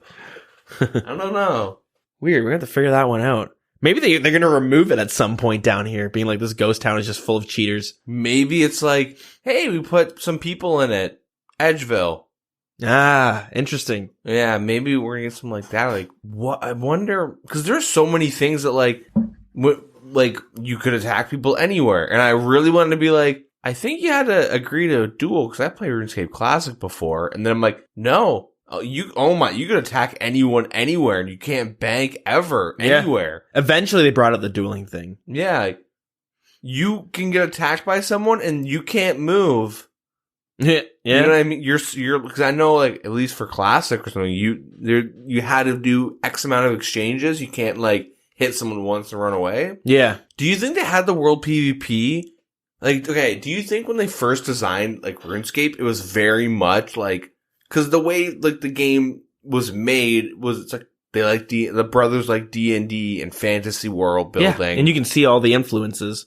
Do you think they made like PvP as like they thought everyone would be in the game role playing, and then there'd be a disagreement, and they're like, "Let's fight!" Yes, and they start fighting, and then like it's this epic moment. Yeah. But then it turns into it. Wolf, who's got like 110 kills, is just this asshole sitting like in Faldor and like. You're dead. Yeah. And you're dead. And you're dead. Like, sitting there killing people and, like, looting all their stuff.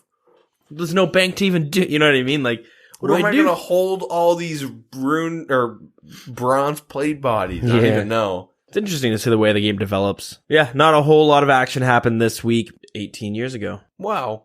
Imcatcher's kind of iconic. Yeah, that's true. Do you think people complaining, being like, dude, I had to grind 9 magic. And these fuckers kept killing me. Yeah.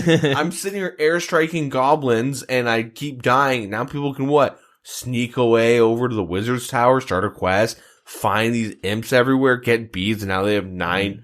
This devalues my level 10 magic. Yeah, this is stupid. This is power creep in a nutshell. EHP was like 6 experience. Yeah. This game's going downhill, I'm telling you. Let's open up old school RuneScape. Yeah. So pretty crazy. Anyways, let's jump to the lore now.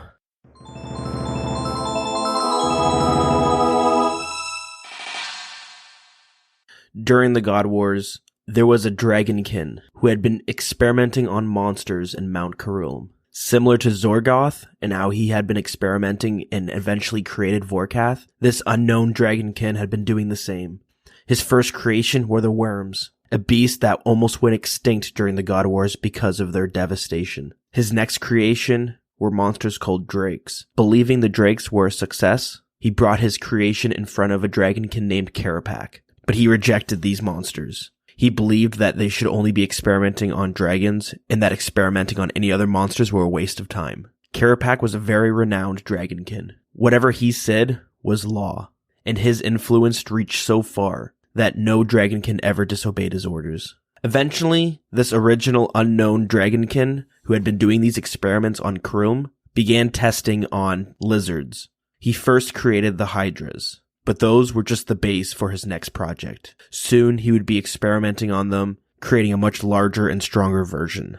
And this is how the Alchemical Hydra was created. Although he found that this was his most successful creation yet, he was unable to recreate this project. Thus, the Alchemical Hydra sat in his facility for years while he tried and tried to recreate this monster. Throughout the God Wars, he had word that a general of Zamrox would be arriving onto the continent of Zaya. Where Zaya was once a barren landscape, he knew that others would cause a problem for him and his projects.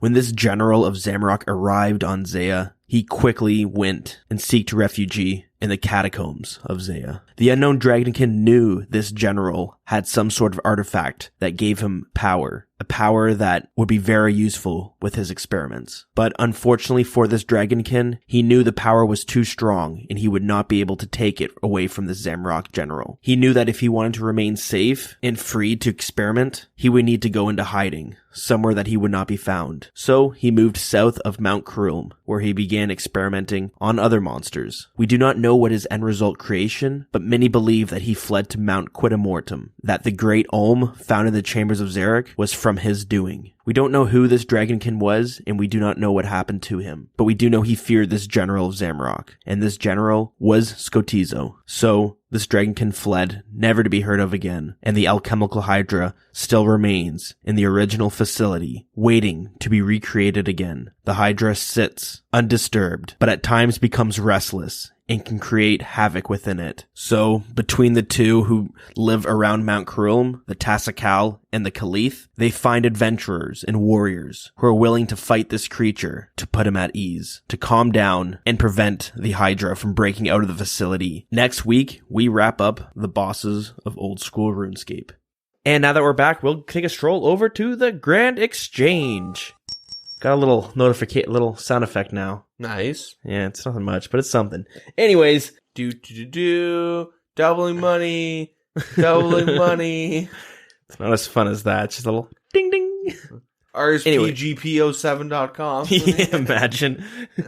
Anyways, this is the part where we get to talk about some of the things that we're offering. I don't know if we're really offering it, actually. Anyways, if you like audiobooks, you might like Audible. Go to audibletrial.com/wild to get a free month and a free audiobook.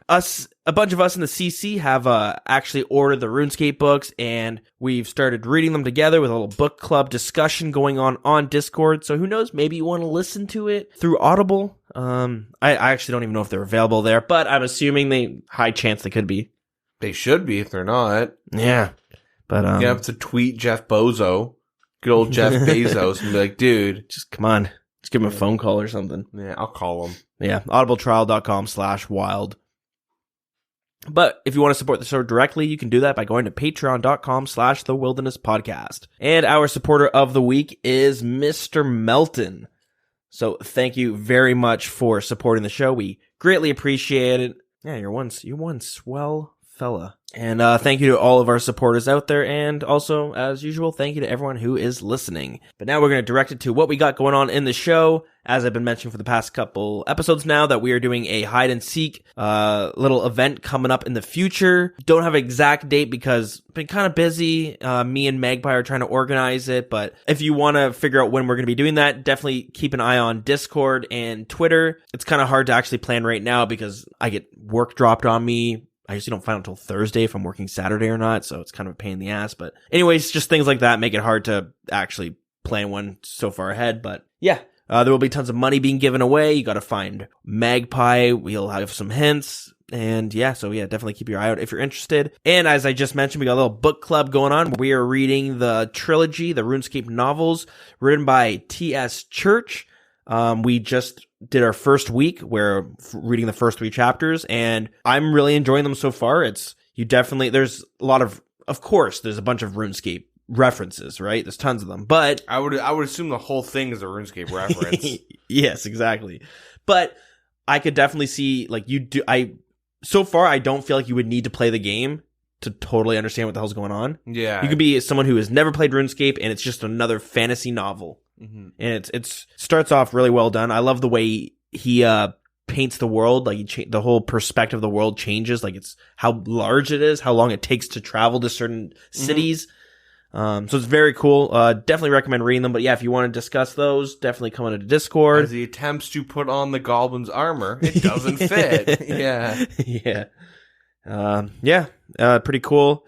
A little fun note too, the author T.S. Church saw a tweet of me talking about this book club where he retweeted as well. Thought it was a cool idea. I thought it was awesome to see that, but yeah, little fun note there. Yeah, we got another email this week, which kind of perfectly wraps into the email that we talked about briefly last week, which was money-making methods for beginners. So we can probably combine all these together here because, yeah, Nick wrote in and he says, "Hey guys, I'm writing in to ask if there's any resources for beginners. I haven't played old school RuneScape since I was young, and back then I just spammed woodcutting and cooking for about a month until I quit. Now that I've returned, it feels brand new again and I'm feeling a little lost. I did all the free-to-play quests and then got a membership and now I am overwhelmed. What goals should a beginner set? What items should I seek out and what quests should I prioritize? Even though most of your content goes over my head, I thoroughly enjoy your podcast. You seem genuine and knowledgeable. Keep up the great work. Oh, thanks for the kind words, and thanks for the email. So I guess the first question is what resources are there for beginners? Which, for that, I guess just like, there's tons of YouTube videos, but not many beginner guides. There's probably some good beginner guides, I would assume. The wiki is really helpful. The wiki, if you know what you actually want to search, it's super helpful. And then I would also say, like, the subreddit, reddit.com/r/2007scape, it's very memey on the front page, but if you ask a question, you usually get some good answers. Yep. And so that's also a good resource. But as for what goals should a beginner set, like, normally what I tell someone, if they don't know what they want to do and they've just started playing the game, I always say focus on Recipe for Disaster. Because the reason I say that is because you can start it at level 3, and there's so many sub quests to it. There's like, I don't know how many, but there's like 7 or something. Eventually, you'll get to one that you can't complete. You'll have to go bang out some skills. You have to go do some other quests to be able to do it. But as you continue to do that and you finish the whole quest, your accounts can be pretty well-rounded. Like, let's say mid-level, would you say? Yeah. Yeah, you'll have Desert Treasure done, which is a pretty hard quest to do. You'll have a shit ton of other quests done because you require like 175 quest points to finish it.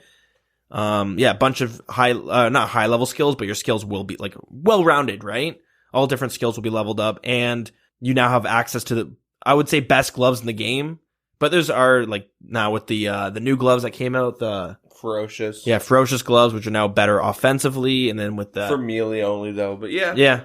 And then you got the Tormented Bracelet, which is better for magic. But Barrow gloves work for ranged magic and melee, and they're still pretty good. They're top tier. Yeah, one of the most important items on for an account to have. Mm-hmm. You have any ideas of what you would say to someone who's looking for goals to set if they're lost and overwhelmed, which is super easy, right? If you're getting into membership, getting into RuneScape itself is overwhelming as a free-to-play player, but membership's a whole nother beast, right? Yeah. So, I mean, it's good that, all the free-to-play quests are done. Yeah. Because that does give you, some nice, little basis, and you get to familiarize yourself with a lot of things. But the main thing is, what you enjoyed the most during free-to-play. Because, there's a lot of things people enjoy differently. They enjoy over other things. And which is why we have the community is kind of fragmented. People love to just skill. Some people love to make money. Some people love to kill monsters. Some people love to kill other people. Right? Yeah, and questing and all that. If you really enjoy the aspect of questing, then what Dilz said, working on Recipe for Disaster and banging out a bunch of quests, one that sound kind of cool because you have to do extra quests for the quest points. Yeah. And it's quite a journey to actually get there, and it takes a while. It's a long goal, especially if you're a lower level. Mm-hmm. But it does get you active doing other quests, other skills. Ideally, leveling up. If you don't really like questing, as you're going through Recipe for Disaster or whatever, you'll find something else you want to do. Yeah. It's kind of hard. If you enjoy making money, then you could, seek out ways to make money, I guess. You can if you want to kill monsters, level up your stats, you can go Slayer's a good place. And a lot of things is you'll always have a question to an answer in RuneScape forever. Yeah. So the wiki is really nice for that. You could literally go OSRS wiki Slayer, and it gives you a good breakdown of everything, where to go to start it, blah, blah, blah, blah, blah. But yeah, if you're just super efficient and stuff, I always say good goals to set in the beginning, are the untradeable stuff. So quests. Yeah. Get a fighter torso through Barbarian Assault. Yeah, that's a good one. Barbarian Assault, Fire Torso is a good one. Or get Underground Pass done quickly just for the climbing boots, which are pretty helpful. Yeah. At some point, you're going to want to go to Pest Control to get your Void. I wouldn't say do that at a low level because it's going to take you a lot longer, but it's good to kind of have that in the back of your head that at some point you'll be there. Fire Cape, right? That's a huge goal. That's one of the first major milestones for any player. Yeah. It's that Fire Cape. Now, obviously, I'm not saying, okay, I'm level 40. I'm going to start working towards that Fire Cape, but it's good to have that on a little list that maybe one day you're I'm getting around that point. Maybe I'll start trying to get it. like, it's kind of hard. Like, I can't really think of anything really good to say, because, like, I know I really enjoy, like, I don't know, like the milestone aspect of it, where, like, I just did random stuff. Like, when I first started playing this game, I just did random skills because I just liked chilling and skilling when I did other stuff and all that. But it is really boring. And Slayer at the time was, like, not appealing at all for me. So I just started to, like, quest, and then I was like, you know what? I want to get a fire cape and barrel gloves before, like, level 90. That was my goal. Yeah. So then I went and did, like, a big grind for the barrel gloves, and then I went and did a big grind for the fire cape. That felt really good, but, like, it was, like, a personal just goal I set. Like, you have to, like, figure out what you enjoy, not just, like, RuneScape, but, like, other games, too. Yeah. What kind of things you do like, and, like, honestly, you could just be like, I hate questing. I don't really care too much for making money. I don't like skilling. And then you're like, PvP might be fun. Yeah. You know, like, there's, like, a lot of different things that you could do. You just have to figure out what you like, and then, you know, kind of, like, look around, figure out methods. Like, you can look up, like, experience rates and everything on the wiki. You can even just, like, ask random players. Like, it's kind of, like, I don't really have a good answer. It's kind of hard to do without saying, like, here's what I would do, because I have specific mindset, I guess, when it comes to this game. And everyone has their own little goals that they're going to set. But I guess in general, I would say do some quests that you think are cool. When in doubt, just Slayer. Slayer's always, was one of my first goals, is get your Slayer there, because you'll be making a ton of money at some point. That's, like, a very, really good money maker. So you're going to want to level Slayer regardless.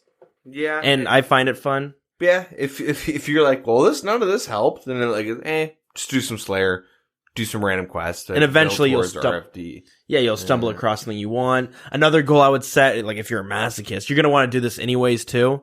Getting your full graceful, it is a bit of a grind. It's not very fun, but the graceful set is very useful. I mean, I don't mind agility. You get your graceful by doing, like, the agility rooftop courses, and you can start at Draenor Village at level 1. But if you look at the agility guide, it will show you like a weird yellow circle, the red dude, rooftop agility, and you'll find those items, those, like, marks of grace, and then from there you can exchange it for your pieces. You need, like, 250 or something. You need quite a bit. Most people get them between, like, what is it, 56 to 70? Big gap, because there's some rooftops that will give you more tokens than other ones, but at the same time at a less experience rate. So you take the experience hit.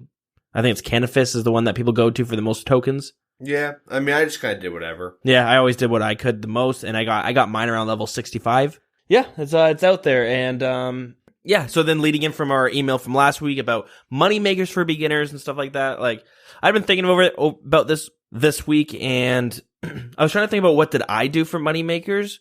Because there's a ton out there. There's a bunch of different ones. We mentioned earlier, ZMI Runecraft running. Great money there. You just gotta find the person. And I've only seen people being like 50k per inventory, and it's not even that common that I would see them, but every now and then I would bump into them.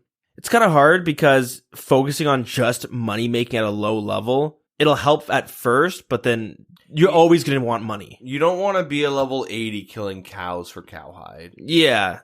And, like, there's a bunch of different tricks you can do, which are great to do. Let's say you want to get, like, a full rune set or something. It's, like, it doesn't take too long to get, but you don't want to save up, like, 10 mil doing these things, because as you get, it's, like, exponential. So as you get a higher level, the money becomes easier to get, but you also need more of that money. So it's always good to keep that in the back of your head. But so last week I mentioned some of the Varrock diaries and, like, herb running, your farm runs. Those are all just easy money makers that, I mean, I still do them because it's just free cash. Yeah, I know when I was, like, leveling up, what I did a lot was I was killing Chaos Druids. Now, I'm not saying this is great money at all, but this is just what I did when I was lower level, because you go into Edgeville Wilderness in the dungeon, you kill them, and you can get, like, Ranar weeds and other ones that are worth a couple K each, and it can all add up. It's just, it's great for short term, I guess. It's good if you need that money, but if you're wanting to save up for, like, I don't know, something big, you're better off just kind of whatever you would normally, like, whatever your goals are, pick the route that's going to give you some money. because then it all adds in together, and that's what I do right now. Whereas when Deagin, you're doing Blast Furnace, you're doing gold ores, right? Yep. And you're going to lose money, but fast experience. Whereas when I'm doing Blast Furnace, I'm doing Adamant because I can make some money at the end of it, but I lose experience. But I like whatever I'm doing, I like it to be giving me money somehow, even though it's usually more efficient to level up take the gold hit and get the experience rates higher, and then just go to Vorkath or Zulrah when you're a higher level and make that money there, or raiding and stuff, because that's where all the money is. Mm-hmm. But it just depends on how you feel. Like, for me, it's more satisfying to get it as I go. Yeah, and it all depends what level you are. Green dragons in the wilderness, it's risky because you're kind of venturing out there, but and if you know Spanish, it can be kind of fun. Yeah, that's where the Venezuelan gold farmers go. I should just say Venezuelan. It's where all the gold farmers go, though. We don't condone harassment of Venezuelans, but it's fun to watch them get upset and say stuff in Spanish as they run away. Mm-hmm. Yeah, and there's like other things I don't know if I mentioned last week, like hill giants, but the fact that you can get that key, which you can go kill Obor, which is nice.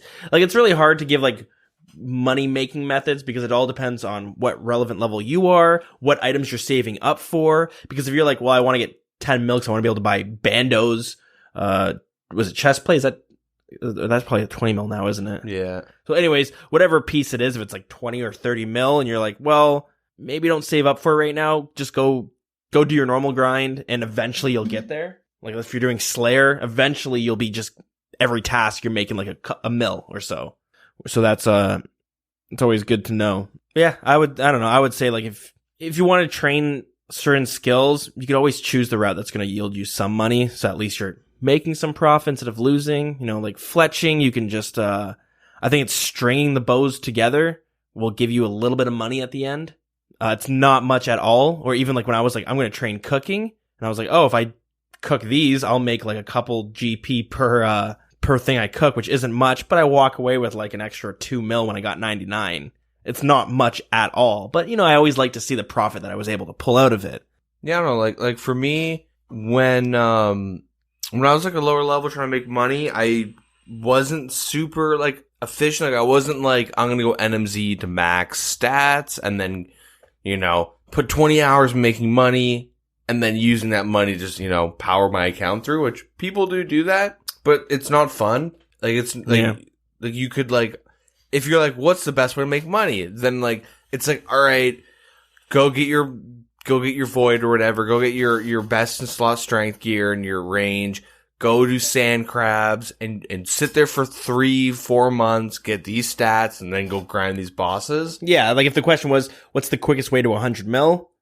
Like legitimately, we're not going to talk about buying bonds or staking. Yeah. But yeah, you would say, NMZ your account to a high level and then go spam X-Boss. Yeah, Vorkath, Zulrah, Alchemical Hydra, raiding. Well, Hydra you do Slayer, but yeah, okay. But yeah, but like really, like the game's supposed to be fun, so you have to find, kind of like what Dilz was saying, how to make money while you're having fun. Yeah. Cause like, more important than like how much money you're making is how much time you're spending on the game. And that's why people like buy bonds and stuff, because they hate that aspect of like, oh, I gotta make money. But some people enjoy it. But if you look at it like that, then the game really stops becoming fun. Like when I was grinding for like my full ancestral and stuff, like when I was like spending like months just doing raids nonstop, flipping nonstop, and like the game, like it wasn't RuneScape, it was like econ management type thing, where like how to make money. I never had any money sitting in my bank, so I was always flipping. I was like looking into the blog posts and like going through Q&As and like, okay, predicting what's going to drop, what's going to go up, and trying to make my money. Make money for me. I was doing my daily like stabs and herb runs and stuff. Like I was doing everything I could to try and accumulate money, and it was so boring. Like it was fun, but like I wasn't playing RuneScape. I was just trying to make money. And at the end of the day, you know, my buddy staked like in a week and got 2 T-bows. Yeah. And then that actually made me quit for like a month or two. Cause I'm like, I spent 6 months. This guy just tripled my bank pretty much at the time in a week, which don't go staking cause you're going to lose money. Yeah. It's staking. It's not 50-50 to be rich. It's like, walk in with like 20 mil and walk out with like 100 mil, it's not 50-50. It feels 50-50, but it's not. Like it's You can justify it in your head how it's 50-50, but everyone I know that goes to the dueling arena, more often than not, they end up losing everything and they quit. Yeah. They end up doing a rebuild. Yeah. So like I know, like I did the same thing as Dilz when I first started. I would pick skills that like I wanted to AFK, so I did cooking, and I went and I looked into that skill, and I'm like, oh, cooking gauntlets reduce my burn rate, so I could cook these fish at a 0% burn rate at these levels until, you know what I mean, until this level, and I would go and do that and then make a little bit of money. And like fletching into longbows, but I wanted those 99s just because I wanted to accumulate some 99s before I started doing other things in the game. Mm-hmm. And so what I would do is if I want to like tackle an aspect of the game, I would look at like how I could squeeze as much money out of it. With like fletching, when I did my 99 fletching grind, I made longbows starting from like whatever maple longbow level is. Yep. And then every time I went from like a maple longbow, now I could make like a yew longbow. I would swap over and I'd only make longbows because that you could make the most money from that. And then I went and like looked into and I did the math, and at the time I was able to make even more money if I high elked them. Mm-hmm. So I went and was like, okay, now I can high elk them. But sitting there and high elking at the bank with the GE is awful. And then it's also really boring. But that led into like, well, I want to get my agility up for full graceful. So I would elk while I did agility, and then also while I did questing, and I was getting my RFD, my Recipe for Disaster barrel gloves. And I would like, this questing sucks, but I'm making money while I'm leveling up my magic and while I'm going for 99 fletching. Yeah. And I would do like all these like little things at once and just find ways to make money. And if I got bored of it, I would just take a break. All that stuff. There's like a lot of little things you can apply to what your current goals are. Like if you just want to be able to equip rune and like you're a free to play player, you could find monsters that make you good money in free to play. Hill giants or the ogre shamans, I think they're called. Yeah. Like I remember at the time when I was a kid, I did like cowhides until like I like had full myth, and then like it was super inefficient. But then I killed hill giants like one per inventory of shit. Yeah. You know what I mean? Like, it was just little kid inefficiency stuff. But you can find like little ways to like achieve your goals and then make money instead of just focusing on just the money making aspect. And yeah. The most important thing is, if you like, it's kind of hard to say this because it takes like a lot of like game knowledge, but there are a lot of really weird ways you can save money. And people like argue to me about this in the past, and I'm like, I don't really care, but I think that like one of the best ways you can make money, I guess, is to like save money. It sounds weird, but like, let's say you want to like buy a dragon chain body. Yep. I would say, I have a better solution. Don't buy a dragon chain body. Go get your fighter torso. Yeah. It's like, you don't have the defensive stats, and it's not a dragon chain body, but you get strength bonus, which makes you hit harder, which means you're killing monsters faster, you're gaining experience faster, you can train your slayer faster. It's just an overall better item, in my opinion, because you're saving so much time just playing the game, and it's an untradeable that you'll need at some point. Yeah. And it's Barbarian Assault isn't bad. It's actually a pretty fun little mini game. I like doing it. I'm trying to collect all the pieces right now, and soon I'll have to get level 5 on all the rolls. But yeah, so you get that, and really, you don't ever really need to replace it. You could replace it with the bandos, where it is better, but offensively, they're tied. They're the same. So even then, you could be like, this thing, you know, you could make the argument it's worth like 10 mil in value, right? Yeah, and like the DPS value. Yeah. And like, yeah, hey, rune, I want to get a rune plate body. It's the same thing because you need like 42 or 45 defense? I should know this, but my brain's flushed right now. No, for fighter torso. Oh, yeah, 42. Or 45. Matt, 45. Oh, fuck, now I'm losing it. My brain's Void's 42. Yeah, my brain's absolute mush, but Same. let's just say 45 because it's a nice clean number. Okay. But instead of getting like a rune plate body, you could just do fire torso, which is much better than a rune plate body. But you can use that to replace a Torag plate body. Mm-hmm. Or even like, I used my fighter torso from like level 70, like something, all the way up to like level 120 something. Yeah. Like it carried me for like 90% of my gameplay until I had like so many like I had like my Bandos Tacits, I had like some pretty decent range gear. Like I bought my chest plate as one of my last melee pieces because I looked at it as like for melee specifically, like there's like a meta, like the way people typically play the game is to squeeze as much damage out as possible. Because if you kill a guy faster, you're going to level faster. You can level your defense faster, which is a factor in taking damage. So if I can get 8 levels of defense on you in the same amount of time, is that worth it more than a Torag's plate body, the cost of it? Yeah. Like it's kind of like how you want to like look at the game. Some people prefer like a Torag's plate body because it's defensive and it's less food, but there's drawbacks, right? Yeah, exactly. And you can apply that to like a lot of little things with like, if you look at like what will benefit your account the most, you can find things that like don't cost that much and they're pretty good. Yeah. If you, you should kind of spend some time looking into it. Yeah, that's what, and the thing is, 9 times out of 10, PVM is where you make the most money. Yeah. You got skills like rune crafting, you'll make some money. Thieving, you'll make some money. I did a lot of rune, actually, at one point in the podcast, I was very against doing Zulrah because I honestly still don't like doing Zulrah, but I'll do it just because like, I got like max gear for it. I have like, it's such fast, easy money and I know the rotations now. But at one point, I was so bad at Zulrah that it was faster for me to do rune crafting nature runes than to actually kill Zulrah for an hour. Because I just had like a bad mindset and I enjoy rune crafting more than Zulrah. On average. Like I don't mind doing lava runes. My hands hate me after like 2-3 hours of doing lava runes. But same thing with Zulrah.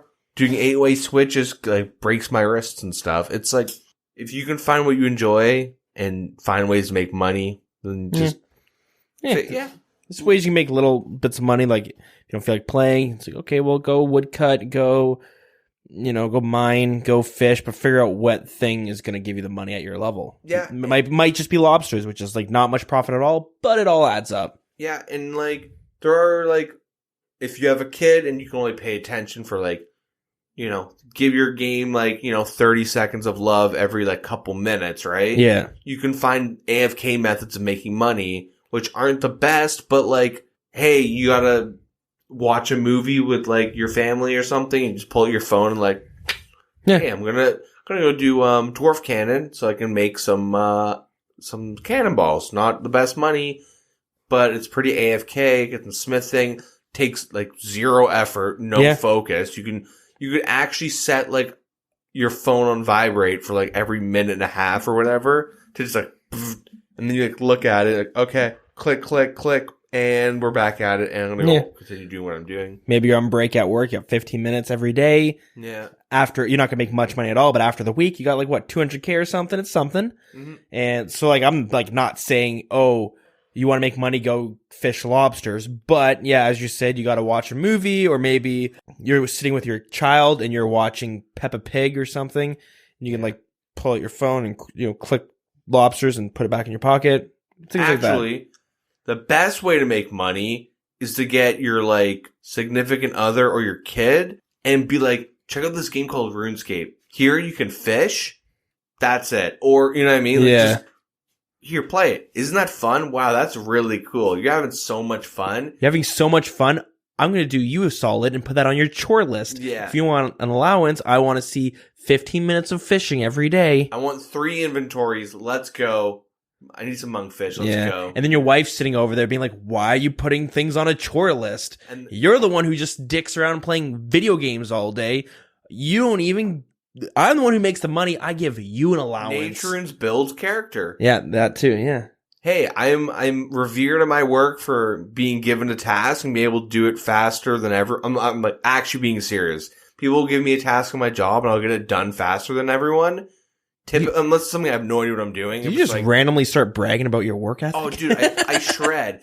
But, like, it's not hard work. It's, like, turn off your brain and move shit around, right? Like, okay. Do this for an hour, and it's very grindy, and it's just, like, RuneScape mentality. It's just like, okay, I'll sit down and grind it out. And, like, I've had my boss be like, I don't like making you do this thing 3 shifts in a row. I don't give a fuck. I'm getting paid to, like... What's the expected EHP you're thinking of?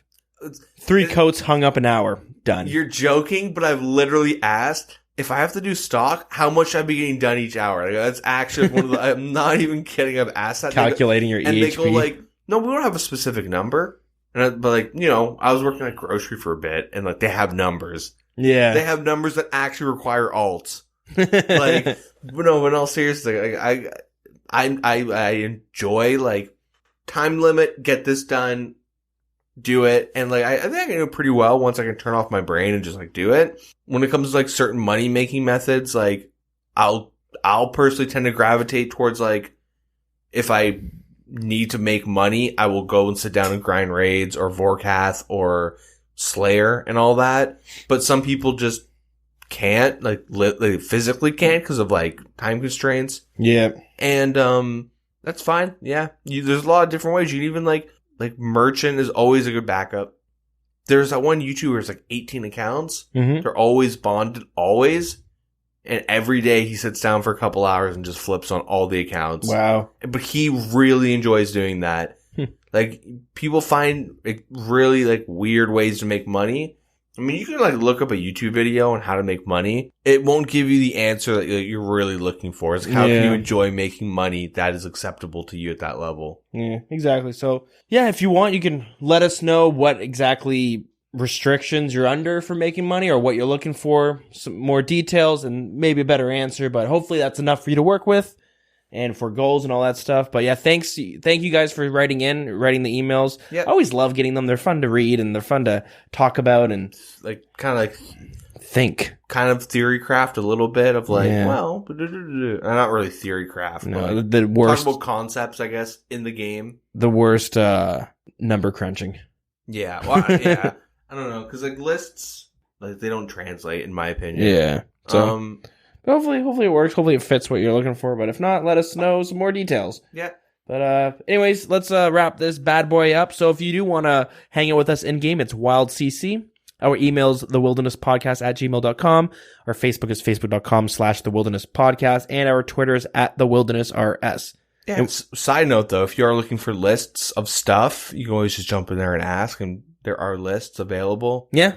That would be way more digestible than if we were just to say it over audio. If you're that kind of person that likes lists, hang on the community too. A nice little plug-in. Hell yeah. And then Deagin, you got your things you like to drop here. Twitch, Twitter, Deagin RS. And there it is. So ours. Sorry to cut you off.